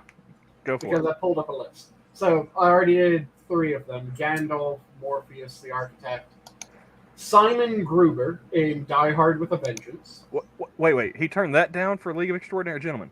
No, not for a League of Extraordinary Gentlemen. I was gonna say, it's This like is those just another timelines point. don't add up, sir. Yes, this is at another point. But I think the Matrix, Lord of the Rings, and League of Extraordinary Gentlemen all overlap. And See, I'm glad that he turned down Die Hard with a Vengeance, because Jeremy Irons, I mean, he as Simon Gruber, he pulled that off. Like that was a good one. Yep. You know, him following Alan Rickman as being a Gruber, that worked. Sean Yep. Connery doing it, I don't see it. Sentinel Prime in Transformers Dark Side of the Moon. There is some mercy. He didn't have to be in that abomination. I didn't even watch it. Yeah, it's a good thing. Everything that I've heard about it is that Is that one that had Marky Mark, or is it still Shia LaBeouf? I think that's Marky Mark. It's the role that he turned down. Sentinel Prime was taken on by Leonard Nimoy. He turned down Albus Dumbledore in Harry Potter. I mean, you know, possibly. I mean, they did have to change Dumbledore's, right? Like the first one passed away, but Yep. wasn't that Richard Harris? Or did Richard Harris replace the first guy? I can never remember which one was which. Wasn't Richard but- Harris the one that wasn't he in Gladiator with Russell Crowe? Wasn't he the Emperor that dies that Joaquin Phoenix bumps off? Oh yes, so he was. So he was the first one. Dumbledore then, yeah. Yep. Then Richard Hammond in. Oh, sorry, not Richard Hammond. That would have been a very different show if it was Richard Hammond being swapped out for Sean Connery in Top Gear. John Hammond in Jurassic Park. John Hammond. Oh, the old guy. Okay.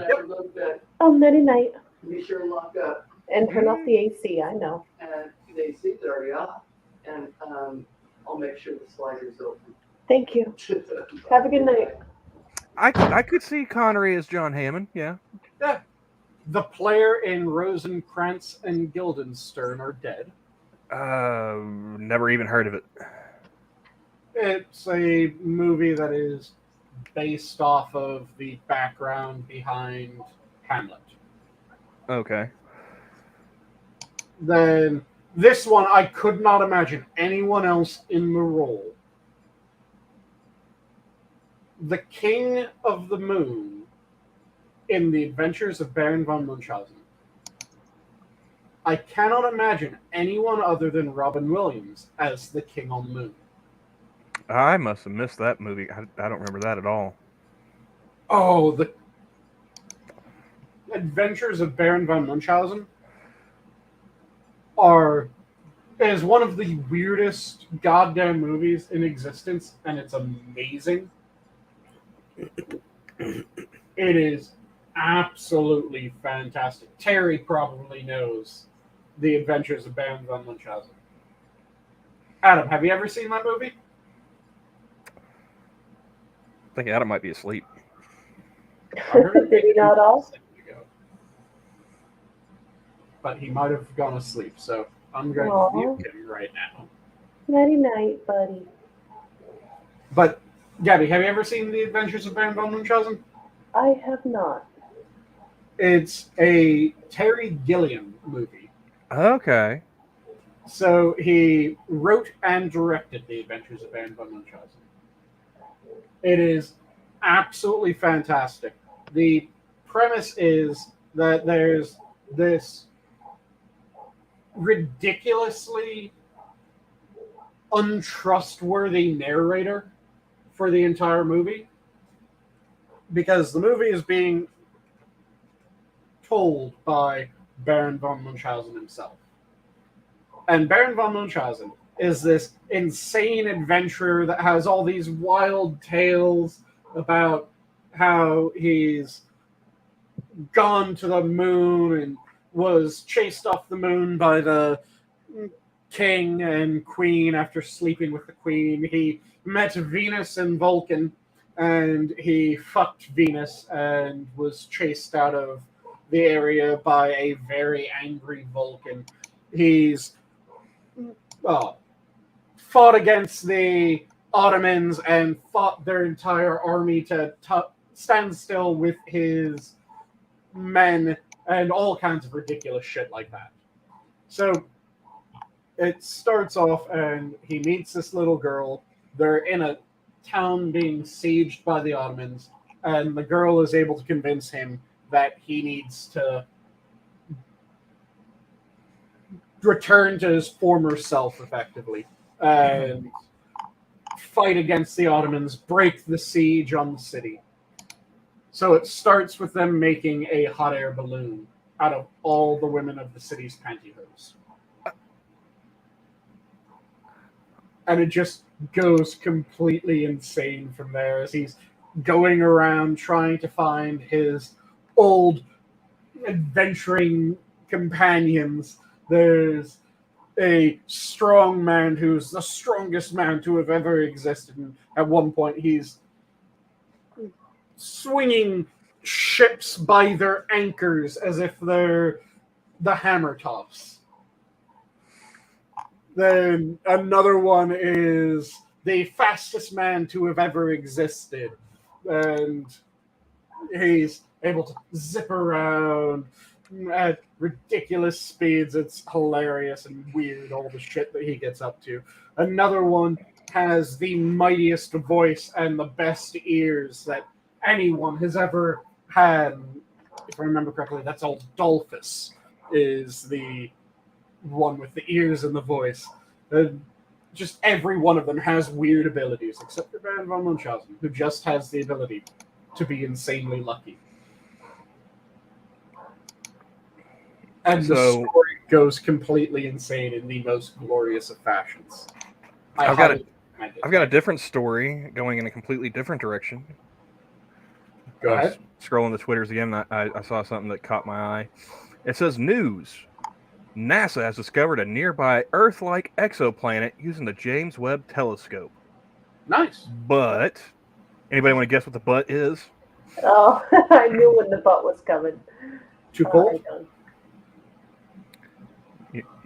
Anybody want to take a guess? Chat? Too cold? That'd be my guess. It's way too fucking cold. But it rains lava at night. Because that's fucking Earth-like, isn't it? Opposite. It's very Earth-like. Just substitute raining lava every night for just having social media. And so I clicked over to the NASA press release here. Super hot super Earth 55 Cancri E 55 CANCRI. There's a space and then an E. Just orbits less than for like a moment. Just how is it super Earth-like if it's raining lava? How is that Earth-like? How can you live on that? I'm trying to get to that part. I don't know. I had to air my vexation. We're all gonna go on this adventure together, Gabby. Orbits less than 1.5 million miles from its sun-like star, 1/25th of the distance between Mercury and the Sun. Okay, so it's more like Mercury than Earth. Wouldn't you guys say so far? So I'm willing to bet it's going to be an Earth-sized planet that's in a Mercury-like orbit. It completes one circuit in less than 18 hours. That's fucking fast. With surface temperatures far above the melting point of typical rock-forming minerals, the day side of the planet is thought to be covered in oceans of lava. Again, this sounds Earth-like to me. Doesn't it sound Earth-like to you guys? Oh, yeah. Planets that orbit this close to their stars are assumed to be tidally locked, with one side facing the star at all times. As a result, the hottest spot on the planet should be the one that faces the star most directly, and the amount of heat coming from the day side should not change much over time. But this doesn't seem to be the case. Observations from 55 yada yada from NASA's Spitzer Space Telescope suggest the hottest region is offset from the part that faces the star most directly, while the total amount of heat detected from the day side does vary. So it keeps going, but like, let's see. Oh yeah, it's bigger than Earth. It's they got an illustration here. I guess I'll share this with you guys. What is it? 1.5 times Earth? Let me pull it up. There we go. Here's the graphic. It's between the sides of LHS 3844b and Neptune. It's 1.9 times the radius of Earth. Ah, okay. Almost 2 times the radius of Earth. Average temperature, 1,700 degrees Celsius on the day side. Or 3,100 degrees Fahrenheit for those of us who, So use the what correct- exactly is the Earth-like aspect to this? I guess maybe up here to see. Does 55 Cancri, whatever, have a thick atmosphere? One explanation for these observations is the planet has a dynamic atmosphere that moves heat around. It could have a thick atmosphere dominated by oxygen or nitrogen, explained Renyu Hu of NASA's Jet Propulsion Laboratory in Southern California, who leads a team that will use Webb's near-infrared camera and mid-infrared instrument to capture the thermal emission spectrum of the day side of the planet. If it has an atmosphere, Webb has the sensitivity and wavelength range to detect it and determine what it is made of, Hu added. Or is it raining lava in the evening on this planet? Another intriguing possibility, however, is that it is not tidally locked. Instead, it may be like Mercury rotating 3 times for every 2 orbits, what's known as a 3-to-2 resonance. Mm-hmm. As a result, the planet would have a day-night cycle. That could explain why the hottest part of the planet is shifted, explained Alex Brandecker, a researcher from Stockholm University who leads another team studying the planet.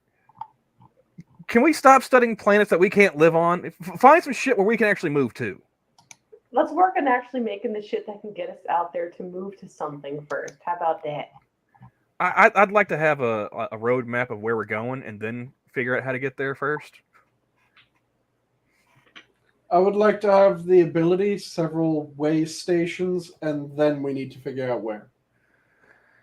Just like on Earth, it would take time for the surface to heat up. The hottest time of the day would be in the afternoon, not right at noon. Yeah, anybody who's mowed a yard knows that. Mm-hmm. Mm-hmm. Brandecker's team plans to test this hypothesis using the near-infrared camera to measure the heat emitted from the lit side of what's-its-face during 4 different orbits. If the planet has a 3-to-2 resonance, they will observe each hemisphere twice and should be able to detect any difference between the hemispheres. In this scenario, the surface would heat up, melt, and even vaporize during the day, forming a very thin atmosphere that Webb could detect. In the evening, the vapor would cool and condense to form droplets of lava that would rain back to the surface, turning solid again as night falls. So they don't even know if it rains lava or not. They're just spitballing here. It Always turns fun. solid as night falls, so it's like the sky's chucking pebbles at us. Yeah, raining lava during the daytime and just pelting you with rocks at night. That sounds lovely. But it doesn't sound Absolutely Earth-like at fucking all. Yeah, Unless you're on drugs. I'm still trying to figure out what part of that was Earth-like.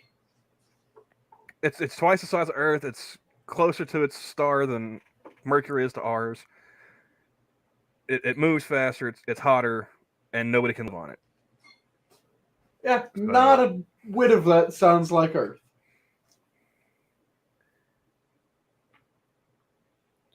I could have understood if it was an Earth-sized object. I could have understood if there was some indication that it shared a characteristic with Earth, other than it has a rocky core, because that just means that it's a rocky core planet rather than a plasma planet.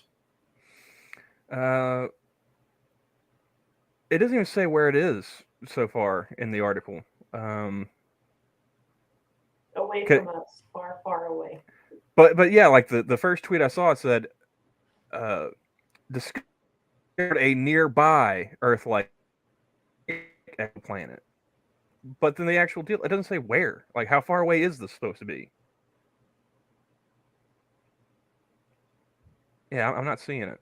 So. Mm-hmm. And yeah, at least be in the habitable zone of the star, as Mr. Dax said. It's just... Sorry, I keep trying to chime in. That's right, when you chime in, I'm sorry. Poorly timed. Oh, sorry. You first.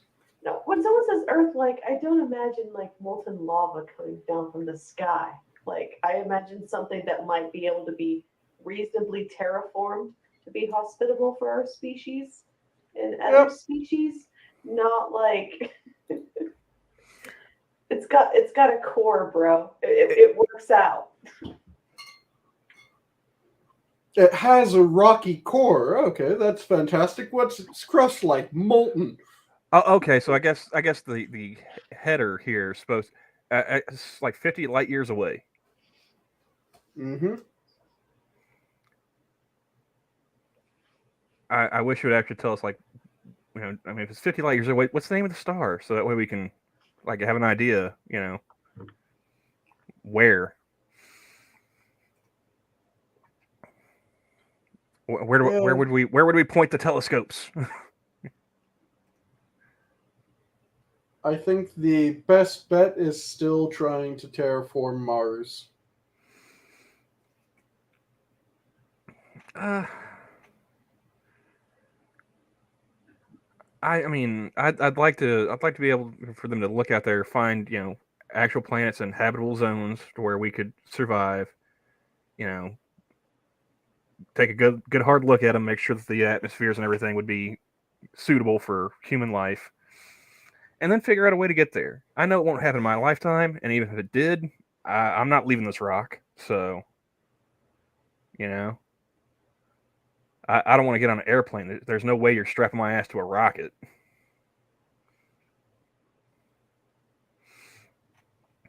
But yeah, this fascination. Oh, this one's, you know, it's a super Earth. Yeah, that's a molten fucking lava.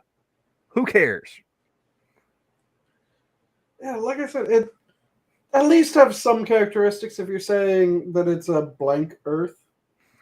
Yeah, I mean, how many times have they been like, oh, there might be water, you know, on Mars? It's like, there's sure as shit not going to be any water on molten fucking lava. Mm-hmm. But yeah, you can have water on Mars. You can have a bunch of things happen on Mars. You can have a bunch of things happen on other planets. Molten rock is not conducive to life. If you want to be talking about, well, Europa might have a liquid layer underneath its ice sheet on top, then I'll be going, okay, let's actually see if that's a thing. That could be cool. That might have some nice advantages. Just, nope, molten rock, and the entire planet will be molten rock at different times. How about go fuck yourself?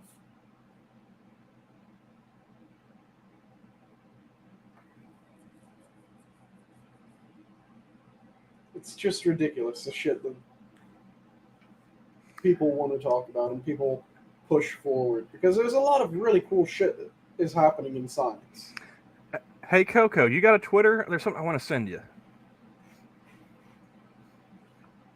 I saw you made a joke earlier, and guess what? That joke's now dead. Now I'm worried about what sort of things you're going to be sending Coconut with. Oh, what was it when we were deciding that Adam was sleeping? Mm-hmm. If you scroll up, you'll see them talking about the Morb cinematic universe and everything. Oh god, they're bringing that back to theaters. Did you guys know that? Well, They're I did making a not. second, and they're bringing the first Morbius movie back to, I think, like 1,000 or so movies, theaters. Well, here I'll go ahead and I'll send you the.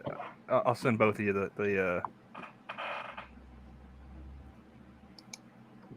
Send you both this because it's a short little video on Twitter. I'm sure you could play it if you wanted to, saying when it's not bad. But that joke is now dead. Oh, Coco Smart, they don't have Twitter. I feel like I'm going to just be getting It's Morbin time. That's pretty, because that's the only thing that's been talked about for weeks on end. Yep. Really a exactly. deduction. Wait, why not just post it in the chat and then Sanguine can play it on stream? Oh, well. I can pull it up this way as well. Here. Too late. Already You want pulling it to up. be that way about it, Gabby. I already sent it. I beat you. Okay. Oh, you know what we really needed? We're gonna go check out Robin. What are you reading? I already forgot the tour. Nothing. Just Reading. I want to check out the inn and then the place that she was talking about. Where we're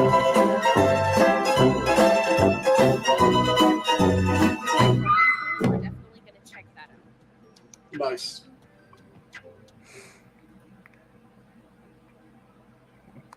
So, Jared Leto's in on the joke now. The joke is dead. Yep. At least this time he didn't send dead animals to his co-workers. Yeah. He did that? When he was playing the Joker in Suicide Squad, yeah. Yeah. He's a method actor, Gabby, which means he has a license to be a dickhead on set. I like how you said method, but it sounded like you said meth head. I'm like, both sound right. Sending dead animals. Well, he's got a basic middle-aged white woman sex cult too, so.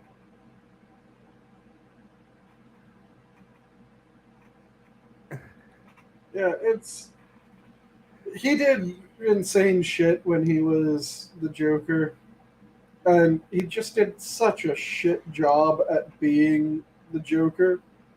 I don't know if I would blame him for that necessarily. What wasn't it?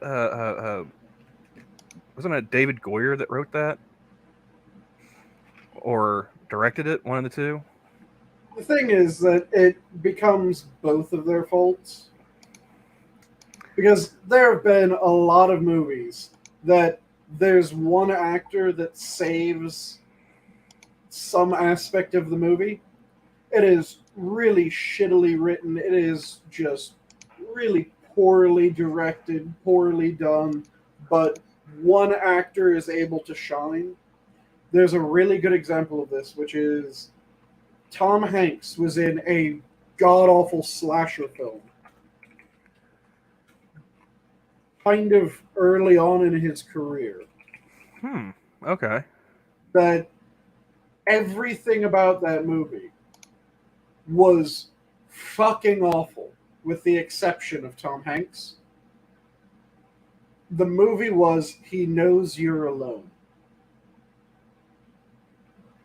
And actually, it was his first movie. He started his career in 1980 with the slasher flick He Knows When You're Alone. Assassin says that gangbanger Joker is a lame concept. It would be terrible with any actor. I didn't even watch like the Snyder cut of Justice League. I did walk through like a room where somebody was watching it. I think he's like I had heard, like they had like multiple, ending scenes or whatever. Mm-hmm. And so I walk in and he, dude sitting there watching is like, how long have you been watching this movie? It's like, I don't know, like 2.5 hours or so. It's like, it's almost over. It's like, no, it's not. I did see like the Leto's Joker talking to Batflick. And I was like, see, now that, the way they got him there, not bad. If they would put the camera in fucking focus, it'd be better. Mm-hmm. But like, you know, the laugh and everything. Yeah, he did all right with that part. But yeah, the seeing Suicide Squad. I saw that with like my couple of my college roommates, and I told them both I wanted a 2-hour refund. I was like, I don't care what you got to do, give me those 2 hours back. Mm-hmm. See, I think I've walked through my different stages of an actor before, where I've explained that the highest grade of actor is an actor that you don't realize that they're in something until someone goes, hey, you know, he was in this. And you're going, no, he fucking wasn't. And then you look it up and you're going, holy shit. He was actually in that fucking movie. And to answer your question, Coco, Raul Julia is the one and only Gomez Adams. Yes. Raul Julia is the only way to go when it comes to Gomez Adams. But a really good actor that is, or the best example of that grade of actor is, I don't know why I just blanked on his name. I was about to say it. Give me one of his roles. Everything. Give me a He role. was in The Fifth Element. Gary Oldman. Gary Oldman, yes. Gary Oldman is in fucking everything, and you don't realize it. He's actually he's retiring from acting, if I'm not mistaken, or he's Shit, going he to be is. retiring soon. Yeah, he said he's like, he sees an end to his acting career in the near future. He's like, yeah, it's about time I go ahead and pack it up. I've been doing this for a good long while. I wonder if it's just because all the scripts and directors are so shit currently. I've not seen The Accountant Assassin. I've seen, like I remember seeing the trailer for it. I was like, okay, maybe. I mean, but yeah, I heard that it's pretty dumb plot wise, and I mean, I don't hate Ben Affleck as an actor or director, but yeah, some of his movies are objectively shit, and I think And I that's can definitely probably a understand. good candidate. I can definitely understand the I'm autistic but also highly skilled assassin, because the whole thing with one of the things with old school autism and Asperger's syndrome was the obsessive interest in something, which that was one of the major symptoms. You get the obsessive interest in something, you become absolutely fucking ridiculous in it. The problem I had with the plot synopsis I saw with the accountant was like he's got a brother who's also like a, I guess mom died early or something on, he was autistic. Dad started training him up, to be, I don't know, survivalist or whatever. Mm-hmm. And yeah, like, so at one point, I guess there's like a fight between the two brothers, one brother's trying to track, the other brother's trying to track Ben Affleck down. I don't know. Again, I have not seen the movie, but I'll agree with Polly. I do enjoy The Town. That I thought that was pretty good.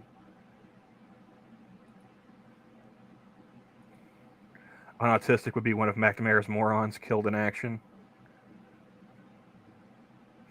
Okay. Like I said, you can get high-functioning autists that get that obsessive interest, and they just completely devour a topic. Mm-hmm. And it is something that, when it happens, good God, it is difficult going up against them. It's the reason why I taught myself how to read fucking Elder Fulthark in just like a very fucking short period of time, because I really like mythology. I really like Norse mythology. Oh, Elder Fulthark was one of the texts that Norse mythology was written in? Fuck it, let me go. And it reached the point where I was able to translate Beowulf from the modern English script into Elder Fulthark so that I could then read it phonetically. That sounds pretty dope. I'm not even gonna lie. Yeah.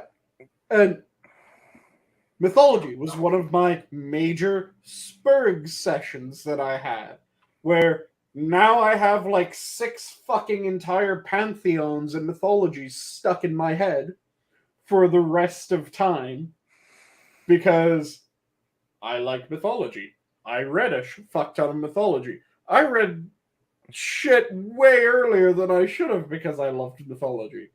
I still remember it. I was too busy trying to touch boobs.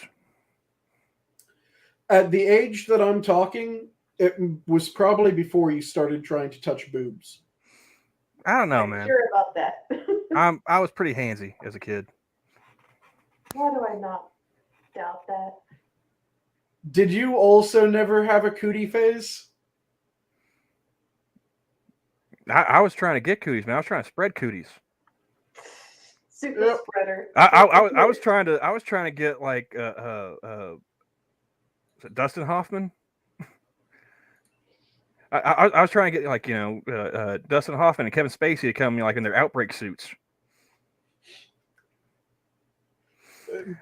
My freshman year of high school, we had the phrasing there, trying to get Kevin Spacey to come in his to show up. Suit is To show up, okay. There we go. That's a bit safer. Although wording. I'm pretty sure I'm Kevin Spacey's type, so I mean. But yeah, my freshman year of high school, when we had sex ed, they had an exercise to show us how disease can be spread. They gave us each a clear plastic cup, right? Mm-hmm. They poured water into all of our cups. We had about half a cup of water, if you're a pessimist, that is. And we were supposed to go around. They put one agent in each of our cups, and we're supposed to go around and pour water from our cup into somebody else's, and vice versa. Mm-hmm. And that was supposed to be like the sexual activity, right? Mm-hmm. Well, after we were done, the set period of time we had, they put another agent in the cup, and it's supposed to react with the first agent. And if you had the first agent in your cup, it would turn like blue or whatever. Mm-hmm. I shared my cup with everyone in the room. My cup did not turn blue. And so they asked us, what do you guys think? What did you learn from this experiment about, how disease can be spread through sexual contact? I raised my hand. I said, I learned to get there first. Nice. Love it. That just reminds me of, the college, this is how you drink safely bullshit that they do, right? I vaguely remember there being some kind of assembly or whatever at my college where they were trying to talk to us about. Was that about alcohol specifically, or was that like alcohol and sex and how it can lead to rape? In high school, they had a program called DARE or something like that, and they would. Yep, there's DARE, which is about drugs in general. Yeah, DARE's been around for a long time. I remember the first time I had a DARE instruction was in elementary school. Mm-hmm. But at the safe drinking thing that I had in college, because I got into the one special dorm that was at the college that I was at, and they had that program that they would give you free chemical breathalyzers if you showed up. And I was prepping for an experiment that I was going to run on myself because I did the math and figured out that technically I shouldn't be able to get drunk off beer. And when I got enough chemical breathalyzers, I actually did the experiment to figure out whether I could get drunk off beer. And the answer was my math was right. And I keep forgetting Mr. Dax is a foreigner. DARE stood for Drug Abuse Resistance Education. Yes. I had to look up what the acronym stood for. It was started by Nancy Reagan, wasn't it? I think so. Part of the Just Say No campaign. Yep. But I went to the safe drinking thing in order to get a shit ton of the chemical breathalyzers. And one of the other things that they gave us was a card of this is your body weight, this is how much you can drink. And I was working out ridiculously at the time. I was hitting the gym pretty much every day with my group of friends, and I was leg pressing half a ton at like 20 reps a set. I was bench pressing close to 300 at 50 reps a set. Just absolute monster. And we got to the, okay, so if you drank this, what would your blood alcohol content be? And they were calling out various names of alcohols. So it was like, if you drank a Four Loko in this amount of time, how drunk would you be? Yeah, and not drunk enough. Everyone would look at their card and they'd say what theirs was. So the tiny girls would look down and they'd go, I'd be near dead. And I looked down at my card and I realized I'd be fine. And they looked at me and they went, no, you wouldn't. And they walked over, looked at my card, and they went, you'd be fine. Okay, you're good to drink. Now, when you did Dare, did they ever give you the beer goggles? I didn't get them from that. I got to see the beer goggles at another point, though. Because I think I was in like middle school, like 5th, 6th grade, somewhere in there. Mm-hmm. And yeah, that's when I learned that apparently I have an easier time walking a straight line when I'm hammered than when I'm sober. Glorious. Yeah, I learned all the wrong lessons from my classroom instruction about sex, drugs, and alcohol. Yep. So, because by the time I got to high school, and Coco was right, Dare was a joke. Like I tried to ask the Dare officer about hallucinogenics, and he had no idea what the fuck I was talking about. I was like, you've never arrested anybody tripping balls on mushrooms or acid? Nothing, really? I was like, I felt like Joe Rogan. I was like, so have you ever tried? What was that? What was it? DMT? Yeah. Yes, DMT. I was wondering if you were going to go for DMT or mescaline. Well, I mean, he didn't know what I was talking about when I said hallucinogenic, so like I didn't want to go full Hunter S. Thompson on him. No, then you'd have to go adrenochrome. It's like we can't stop here. This is backcountry.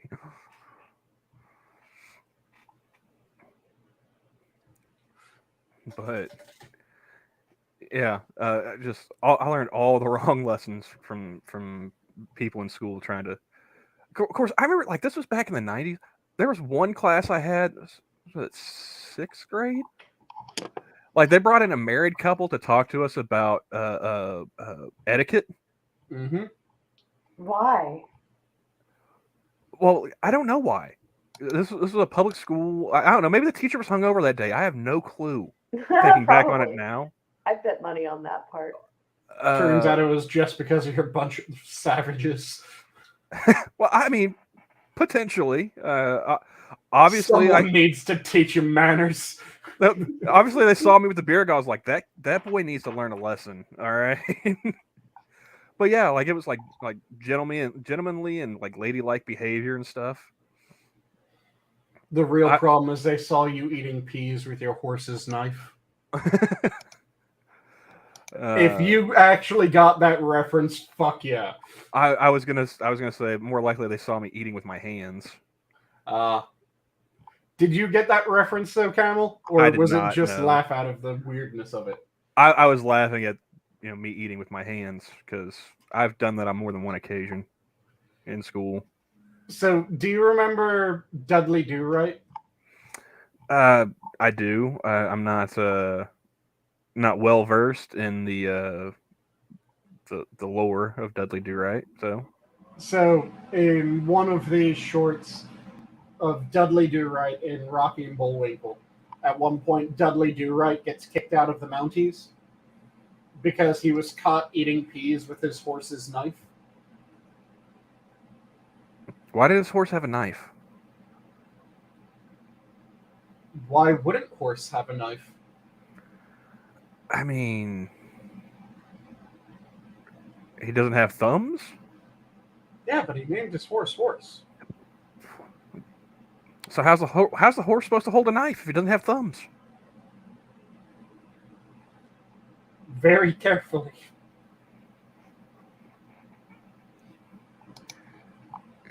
You know that's a valid answer. I mean, it is, but I was groaning at something else.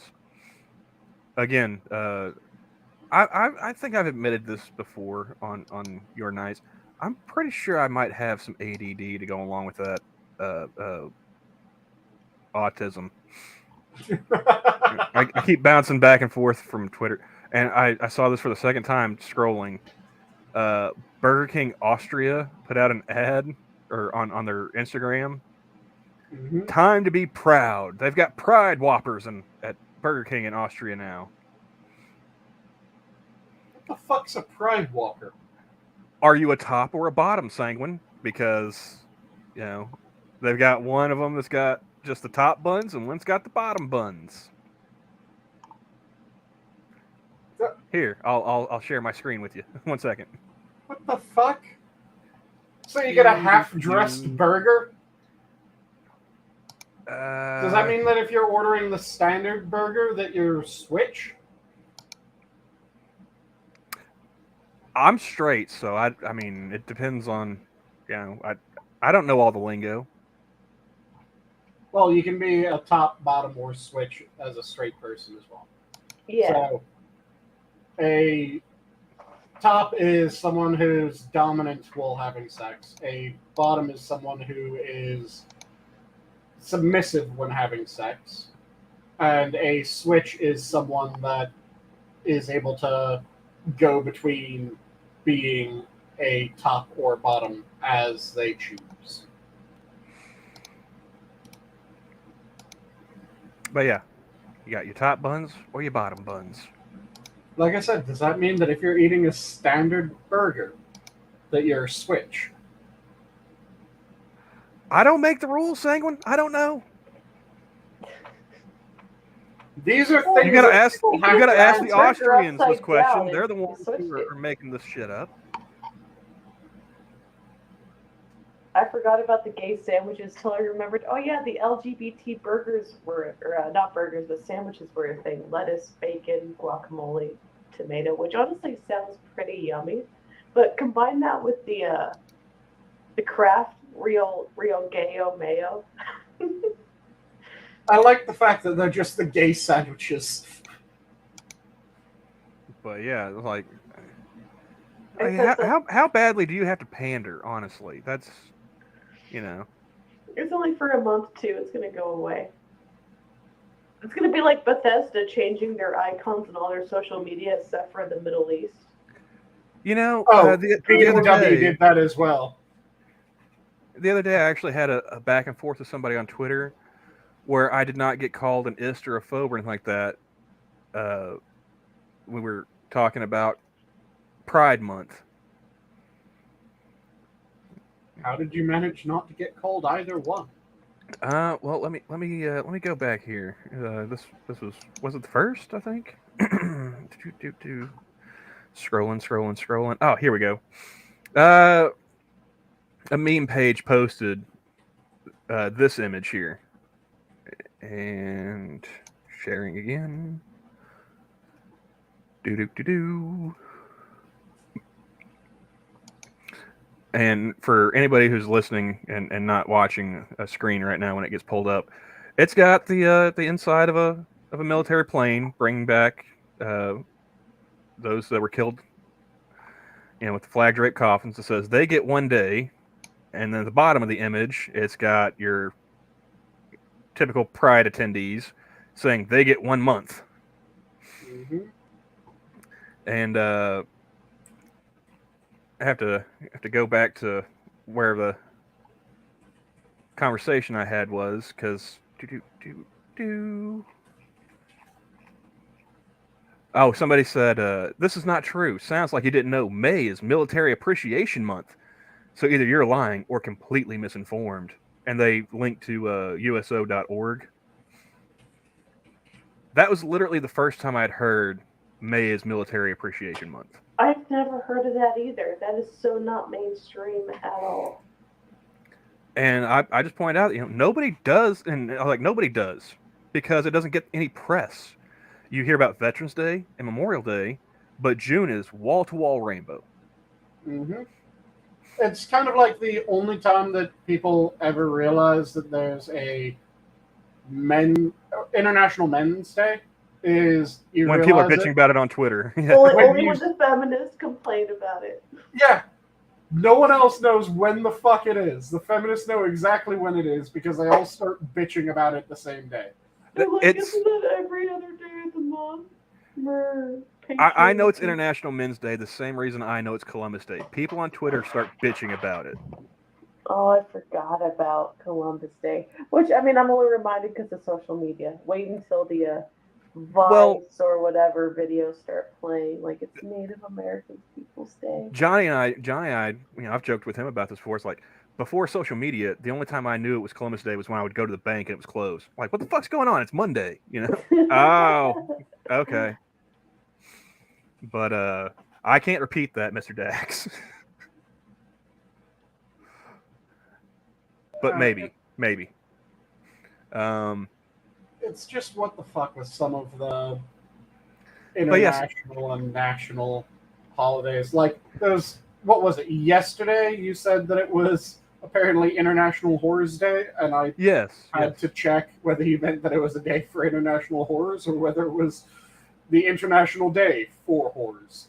I mean, you can celebrate both. You can celebrate International Horrors Day by getting yourself an international whore, I suppose. It's going to cost you a bit. Jet fuel is expensive right now. But somebody asked me, after I responded with that, they said, so who's to blame? Who's to blame that people know more about Pride Month than Military Appreciation Month?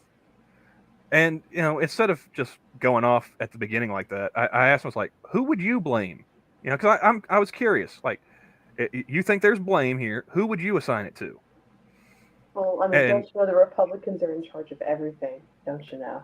Well, what was funny is the person who I originally responded to, who posted that, they said, who would you blame?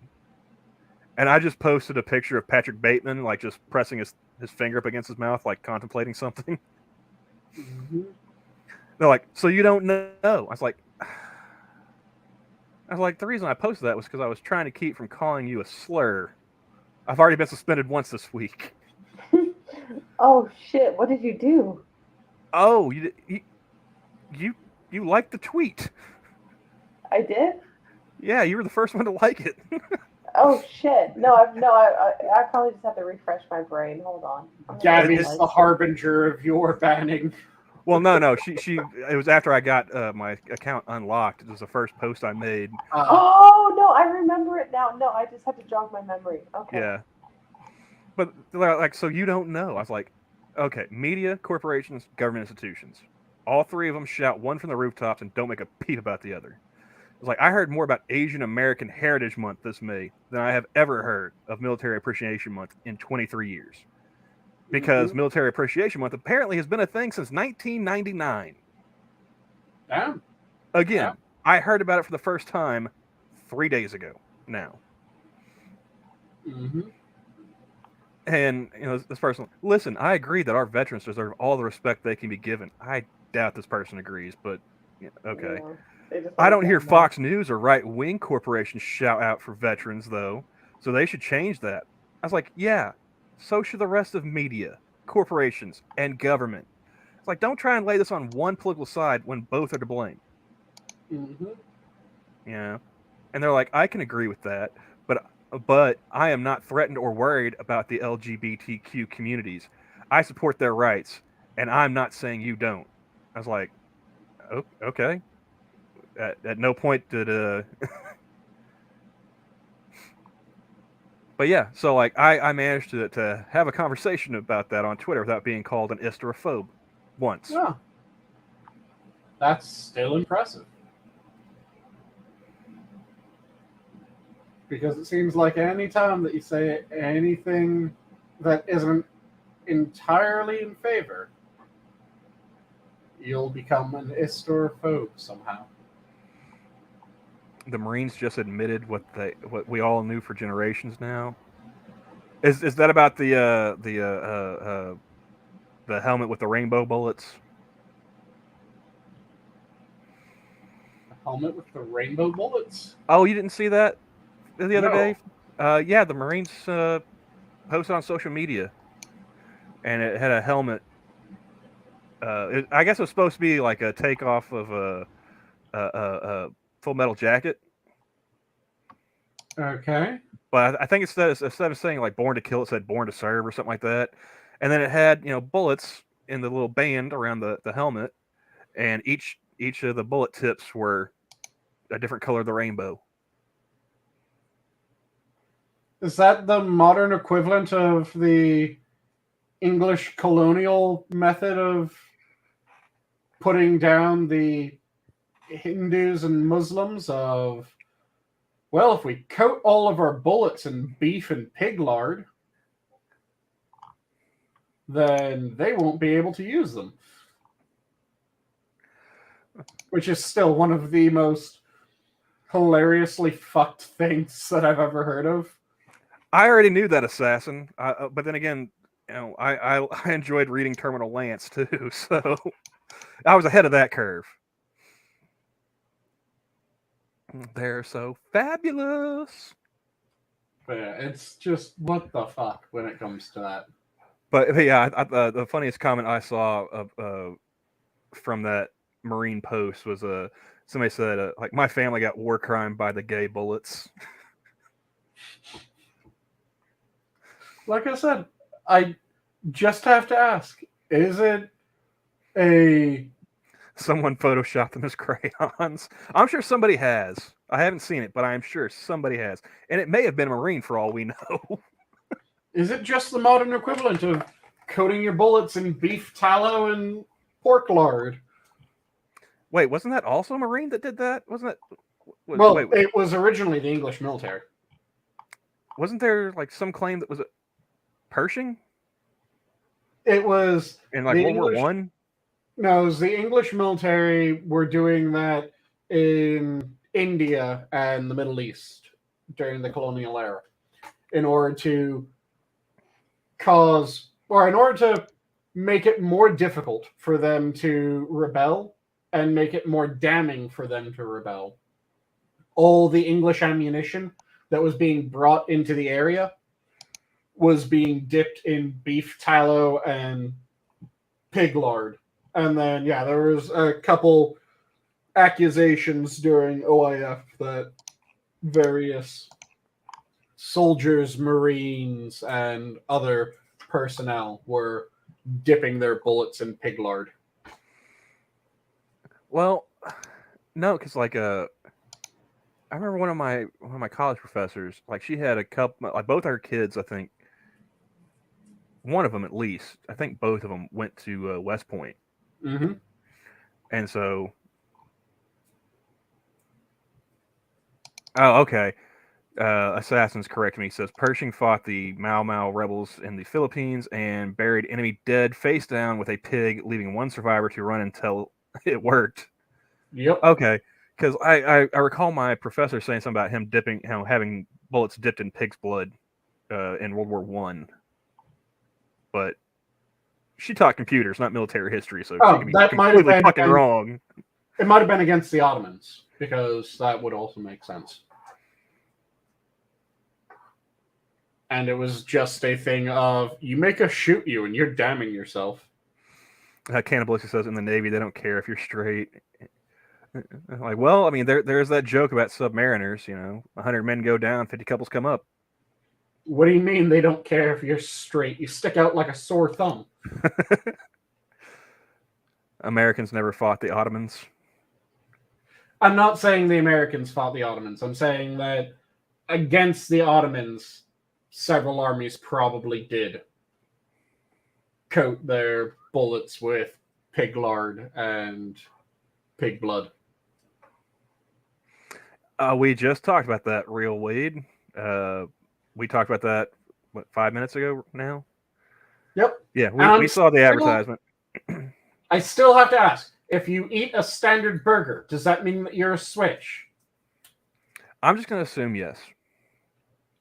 At least in the month of June, if you do it, then yeah, okay.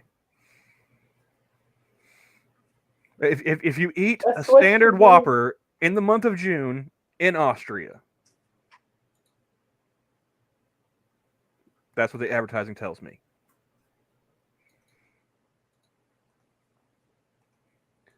And to share the image that Gabby sent me, the gay mayo. Oh wow, Monkey's doing an after party about it. Oh, that's right. Ranting Monkey was streaming earlier. Yeah, apparently he's gonna be streaming again. He's already doing the after party. It's only just now, almost 1 a.m. I'm pretty sure that's fake, but that still makes me smile. The real gayo. Real gayo. Smooth and sassy. Mm-hmm. And then, of course, there's... That looks Delicate's disgusting. told you to make him sandwiches, so I'm gonna make him a sandwich. That looks disgusting. My main objection is that it looks like a poorly packed sandwich. It's gas station food. Did you guys see the thing about Pizza Hut promoting child drag performers? What? I'd seen something about Pizza Hut on my timeline earlier. I've been fairly busy, so I didn't really scroll through all that much today. But I did not know it had something to do with child drag. No. I'm not surprised, but no, I did not see I have to that. look this up now. I'm so curious.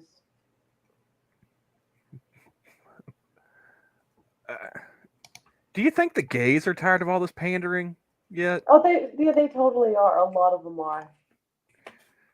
Like, how much longer do we got to deal with this shit? They're being used. They should have gone with Pizza Hut in the butt. Said what in the hut? I said what? See, I think it's is it Murray that said there's a difference between the gays, and Murray is a gay man. Douglas Murray? Yes, Douglas Murray. Okay.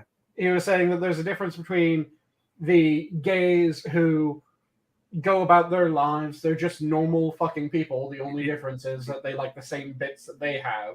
Yeah, you have gay people, and then you have your politically gay people. And, well, no, he didn't phrase it as that. He phrased it as... Yep.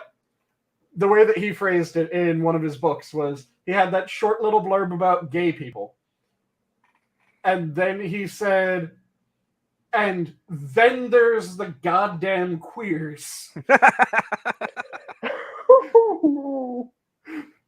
And for like the next 3 pages, it was him explaining who the queers were. I still want to read this. I just want to read it. I just want to witness this. So it was, like I said, the gays are the standard people who just happen to like the same sex as they are. They like the same bits as they have, and everyone is perfectly fine with them. No one really has an issue except for the people that are legitimately bigoted. But the vast majority of people, well, whatever, they're gay, that doesn't affect me. And the gay people don't view straight people as affecting them because, again, I'm not trying to fuck them. They aren't trying to fuck me. Fuck it. Then the queer was the politically gay, and talking about how these are the people that try to recruit for the gays, that try to say that they speak for the gays, that believe that you have to believe certain things in order to be gay. And if you fail to do that, then even though you like the same bits as you currently have, or as you have, then that doesn't mean that you're really gay. In fact, you are a gay-hating faggot, if you're of that stripe.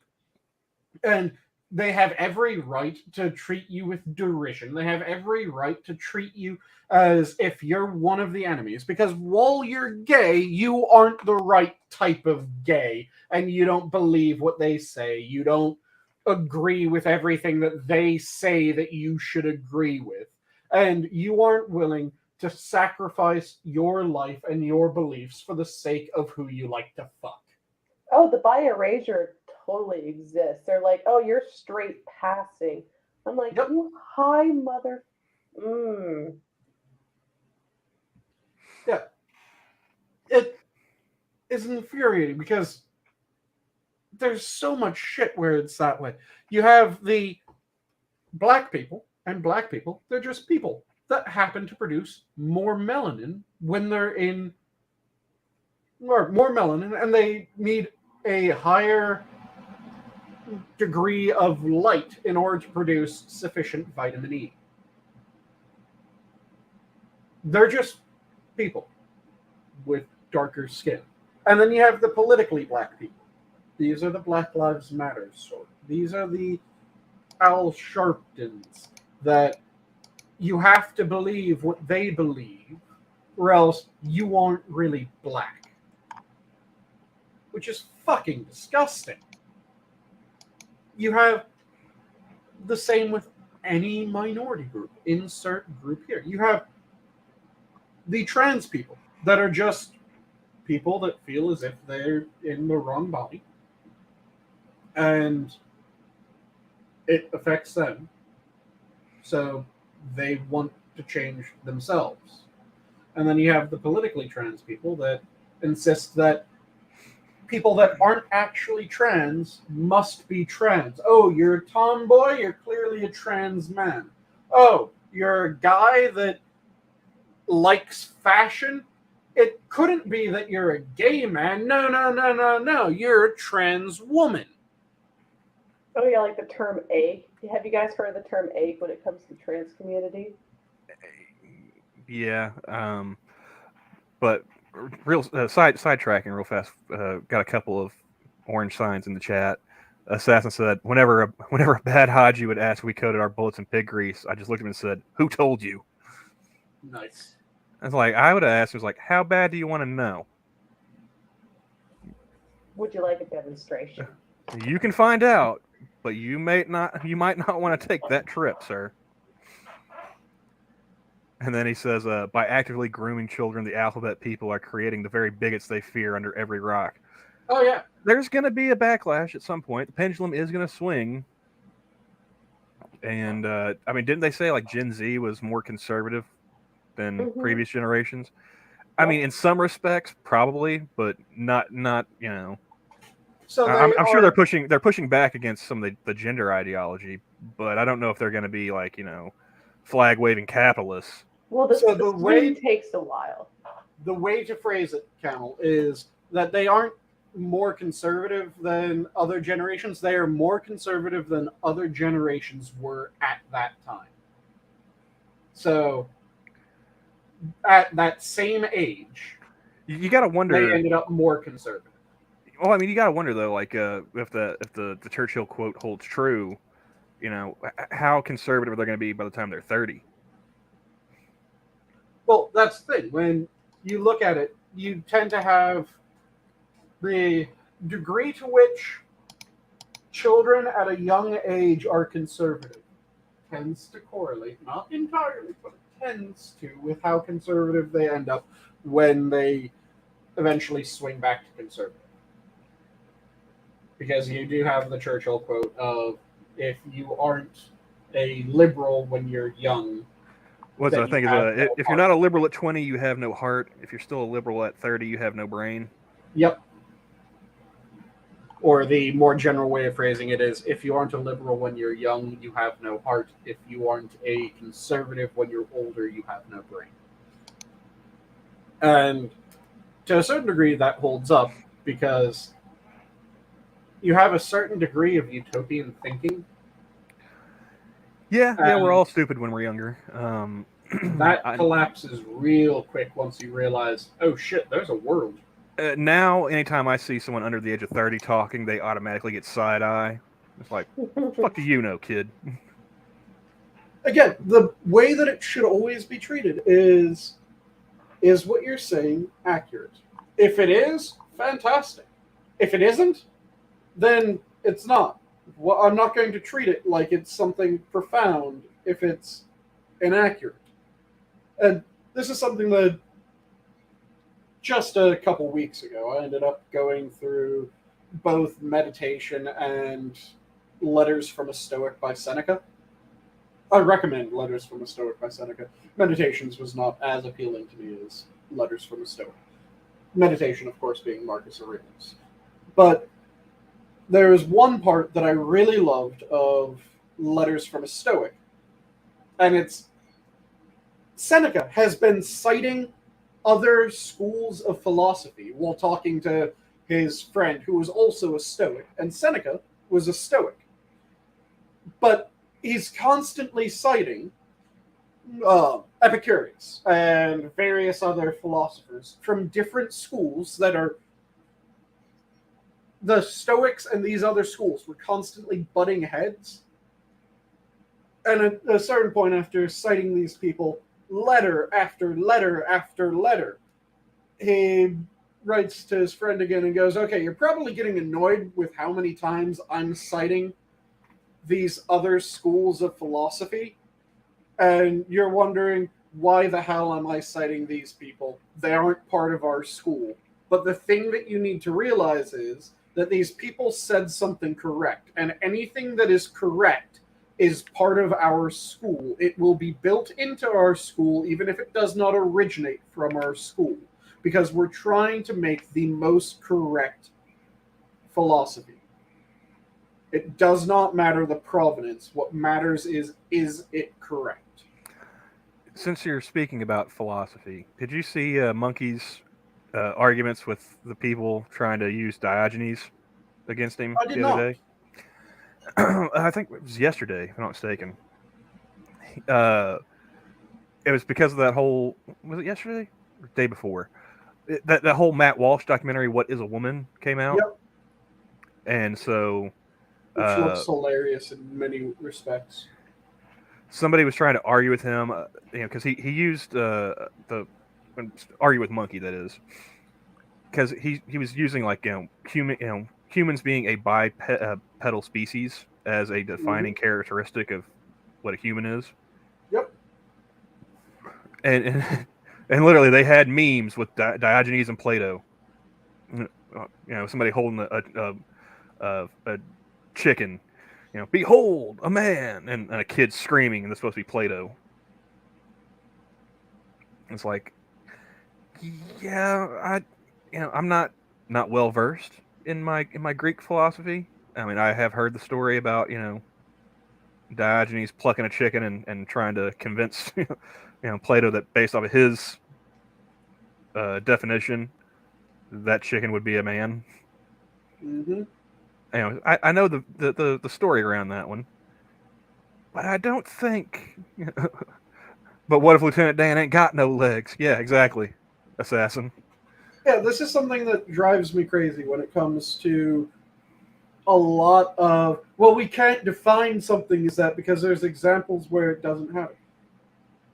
Fucking the whole of biological classification.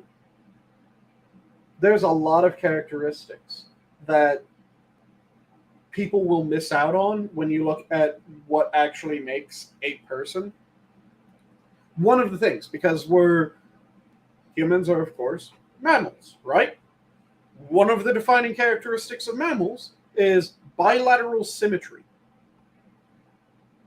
Do you guys know what bilateral symmetry means before I go on? One side is symmetrical with the other. Yeah, it means that if you cut a person Down the in middle. half vertically, then it will be balanced on both sides. You'll have one arm on one side, one arm on the other. You'll have one leg on one side, one leg on the other. The thing is that anytime that someone was born without an arm, they don't have bilateral symmetry. Does that mean that they aren't a person? No, because of the other criteria within the biological definition. Well, I think it was the same argument that I've had with some people on Twitter. It's like, are you saying that a woman who's had a hysterectomy isn't a woman? It's like, that's not what I'm fucking saying. Yep. Quit being a disingenuous shitbag. Which is why I think one of the best definitions for biological female that boils it down to the bare essentials, what we would use to determine a female of any species is given no health issues and the right time of life, they're able to produce egg cells. That is the most basic definition of a female. Because you can take that and you can look at dogs. What's a female dog? Well, A bitch. it's the one that, barring any health complications and at the right time of their life, are able to produce egg cells. Which ones produce egg cells? Well, the bitches produce egg cells. Okay. When you are trying to figure out what's the biological definition of male, the most basic biological definition of male is a member of a species that, if they are at the right point of their life and barring any health concerns, they are able to produce sperm cells. See, So, Real why- Wade Nation asked me a question. Sorry to break in here. Anyone says, "Do you want Burger King now?" No, but I didn't want Burger King before. Although I would think it would be really funny if Adam woke up either during the stream or after and had like a craving for Burger King that he couldn't explain. That would be funny. But it is infuriating because when you look at the various species, that's how we determine which one's the male, which one's the female. Because seahorses, everyone knows the most famous thing about seahorses: the males give birth. Do you know why that's the male and not the female? Because they have the little pouch. It's the woman that conceives that they pass on the babies to the male seahorse, right? It's because the one that we determine the male produces the sperm. The one that we call the female produces the egg. And yeah, what happens is that the fertilized egg is passed between one to the other. But because the female produces what we designate as the egg cell, and the male produces what we designate as the sperm cell, the male is the male, and the female's the female. Because the definition, inherently, when it comes down to biology, is which one produces which type of sex cell. Boom, done, dusted. It's awesome when you use that definition. So you have that biological definition. Okay, now when you're talking about, well, is there a biological definition of woman? Well, We're not biologists. We can't speak on the matter. Actually, I majored in biology, so I'm kidding. I was making a reference. You are the one qualified I know. person on the stream. I know I'm taking advantage of that, even though I ranted and railed against it's bullshit when someone tries to use expertise. So the thing is that when you look at what should the biological definition of gender be, of woman, for instance, the biological definition of woman should be a adult human female. Because we have the recognition that a 5-year-old girl is not a woman. A 5-year-old girl is a girl, which is an adolescent human female. Then you have the biological definition of male. It should be an adult human male. Why is it an adult? Because we don't call a 5-year-old boy a man. We call a 5-year-old boy a boy because a boy is an adolescent human male. Boom, done and dusted. Some people might go, well, we should have another definition that is available, and I'm willing to provide one more definition that I think is fairly tenable. And that is a lay definition of male and female. And the lay definition for each is a person that, barring any additional information granted to you, you would assume meets the biological definition. So you see someone that you don't have to be told that they're male or female. You just look at them and you go, oh, that's a female. Oh, that's a male. They might not actually be, but because you would assume that they are, that person then becomes the lay definition of male and female. Assassin says, in older English, the term girl was general purpose description for child. Boy meant worker or servant. Yep, So what that's you're absolutely true. So what you're telling me is that Ringo in Pulp Fiction was using garçon correctly, and that bitch shouldn't have been sitting there trying to correct him.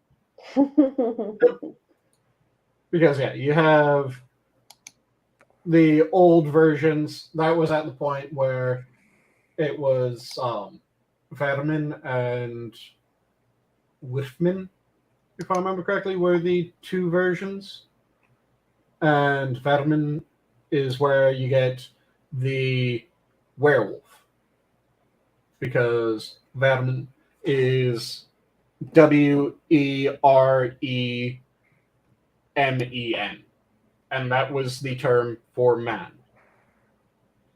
Then you had the Wolfman, which was WIF.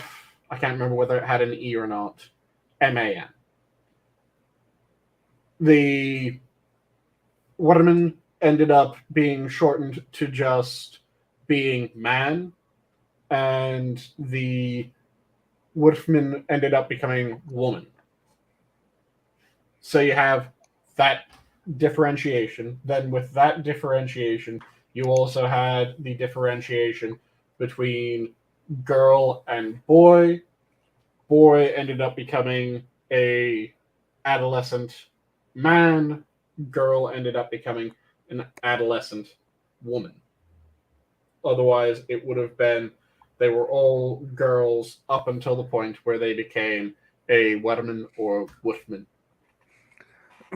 Well, I've got another ADD moment. You guys ever see Now This News on Twitter? Unfortunately.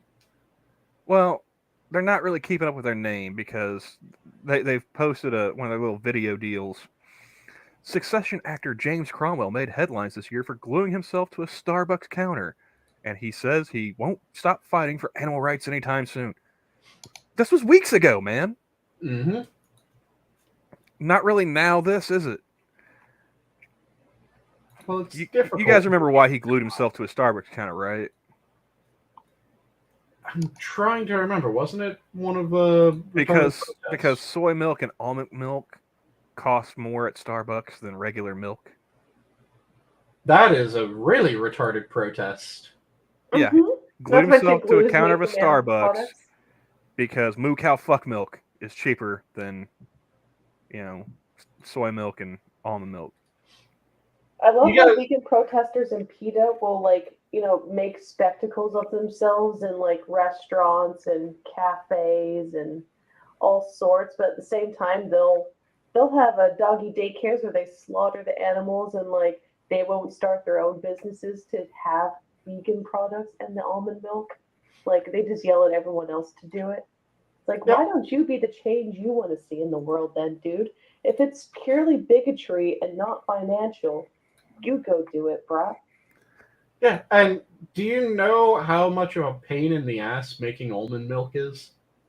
No, Well- vegan stuff is so expensive, even before inflation. I can't even imagine how much it costs right now. Yeah, but you know the way that you make it, because that is the reason why it's so fucking expensive. A lot of water goes into that. It's right? not the water that's the problem. It's you have to get a fuck ton of almonds. Almonds are ridiculously costly to produce. And then you have to pulverize them. And then you have to continue the processing in order to actually get almond milk. Because what it is damn near like almond tea, effectively, when you look at it. Because it's pulverized almonds that then you have to soak a specific way in order to produce the almond milk. And actually, it's an ancient thing. Did you guys know that almond I'm milk with was used Assassin. throughout the Middle Ages? I'm with Assassin. It's almond juice. Yeah, It's functionally soy it is. juice. They're almonds and soybeans. show me the tits on an almond or a soybean, and I'll call it milk. Yeah, almond milk functionally is just a almond juice, or like I said, you could almost argue that almond milk is really more almond tea because it requires this ridiculous process of soaking the crushed almonds and then wringing out the substance that Keeverdam got my reference earlier. The moo cow fuck milk. Yep. The Lewis Black bit. But almond milk has always been ridiculous pain in the ass to make. You can actually make it at home. It just costs a fair fucking bit of money because you have to get like an entire pound bag of almonds to produce a glass or two. Acidophilus. Okay, that's bacteria. That's not milk.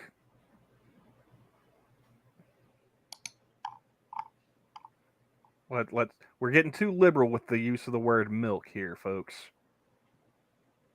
What about milk of magnesia? I mean, drink that shit if you want, but I don't want to spend all night on the toilet. Well, it was more to help you avoid some of that shit and definitely avoid heartburn. But it's one of those things that when people go, well, why is this more expensive? Okay, look at the process. Well, like they were. If I'm not mistaken, that part of that whole protest was that actual moo cow fuck milk was subsidized, whereas almond milk and soy milk aren't. It's like, then write your congressman. Don't be gluing yourself to a fucking lunch counter.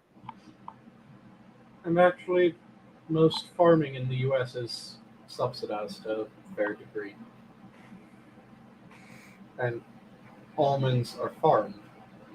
So, since most farming is subsidized and almonds are farmed,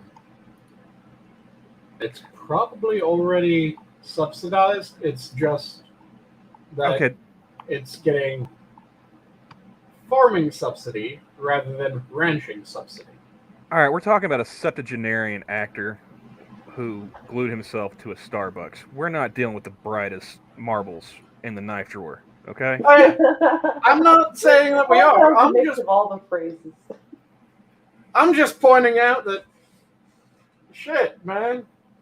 Shit. There's things that you have to actually look at. Like, there is something that I saw earlier on where people were complaining about the subsidy for oil drilling. And when you look into it, pretty much all the subsidies that they were complaining about are things that are open to pretty much every business. It's just that because they're open to pretty much every business, the oil people are also applying for the same tax cuts. And people were pissed about that. And I'm going, so what your solution is that you want to have a specific carve-out saying, and fuck this industry in particular. You don't want to get rid of a subsidy that is not available for others. You just want to say fuck them specifically. Everyone else gets it, but fuck them. And also you're doing this while you're currently pushing for subsidized green energy. Fantastic, people. Oh, fucking tastic. the person that got into that argument with the monkey that was using Diogenes to try and, prove how smart they were. I guess they blocked Monkey finally. Nice. Yeah, you are unable to view this tweet because this account owner limits who can view their tweets. Oh, and shit, I just noticed that we're almost 3 hours in. Yeah. The conversation. And Adam's been asleep for about 2 of them. Poor Adam. More for about an hour. He was in for most of the 2. Not quite all of the 2. But He had opinions. Do you guys want to continue on with this conversation, or shall we go around the horn for parting words? We go ahead and go around the horn if you guys don't have anything else. I'm not. Again, I'm just scrolling through Twitter, being And ADD. I'd love to continue, but I mean, my hours the last like month or so have been, it's way past my bedtime, so I'm sleepy and probably very unentertaining. I'm reading No. my English. That's how tired I am. I originally hopped on as just like taking a break from cleaning and stuff. I've been listening to Monkey and saw you guys were going. I was like, yeah, I'll pop in. And you guys know me, I'm just able and willing to rant about whatever the fuck comes to my mind. Yeah, that's right, Keith. Polly is streaming, Monkey's streaming. There's an embarrassment of riches right now in this corner of YouTube if you want to listen to somebody just talk about stuff. So let's go around the horn. Which of you wants to go first? I got to pull up my quotes. I got to find something In pithy that to Are we supposed say. to have quotes? I'm so unprepared. Oh no. I have to have quotes because I'm unoriginal. I normally come up with my own. Every now and then I'll use a quote, though. But we'll go for you first, then Gabby. Well, it's always a pleasure to be here, both like talking to you boys directly and occasionally just back and forth and shit posting with the chat. Don't let your memes be dreams, and fuck you guys for bringing Morbius back with all of your memes. I'm not saying you directly, I'm saying you generally to the world. But I mean, it's the world, it's going to mess up. And I'll just see you guys the next time. Copy that. Sounds good. Have you found your quotes, Camel? I found a couple. From this one's attributed to Charlie Chaplin. A day without laughter is a day wasted.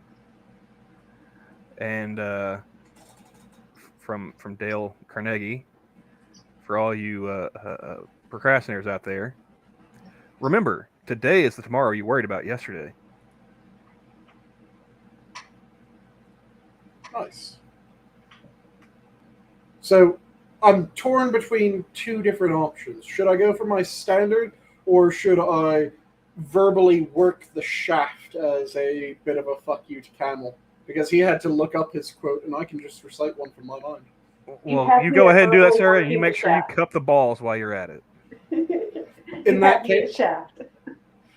case, it is not the critic who counts, not the man who points out how the strong man stumbles or where the doer of deeds could have done them better. The credit belongs to the man who is actually in the arena, whose face is marred by dust and sweat and blood, who strives valiantly, who errs, who comes short again and again, because there is no effort without error or shortcoming.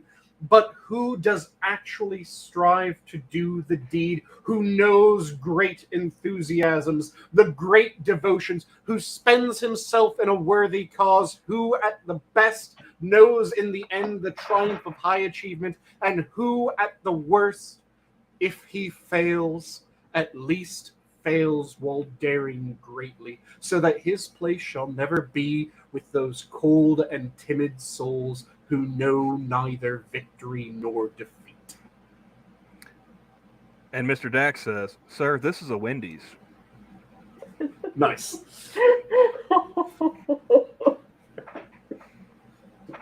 We know for sure as shit that it isn't a Burger King, because I was working my own shaft rather than someone else's. But yes, that was the man in the arena, Teddy Roosevelt. Fantastic segment of the speech. And with that, have a good night, all. The zoo is closed. Later, taters. Bye, everybody. And now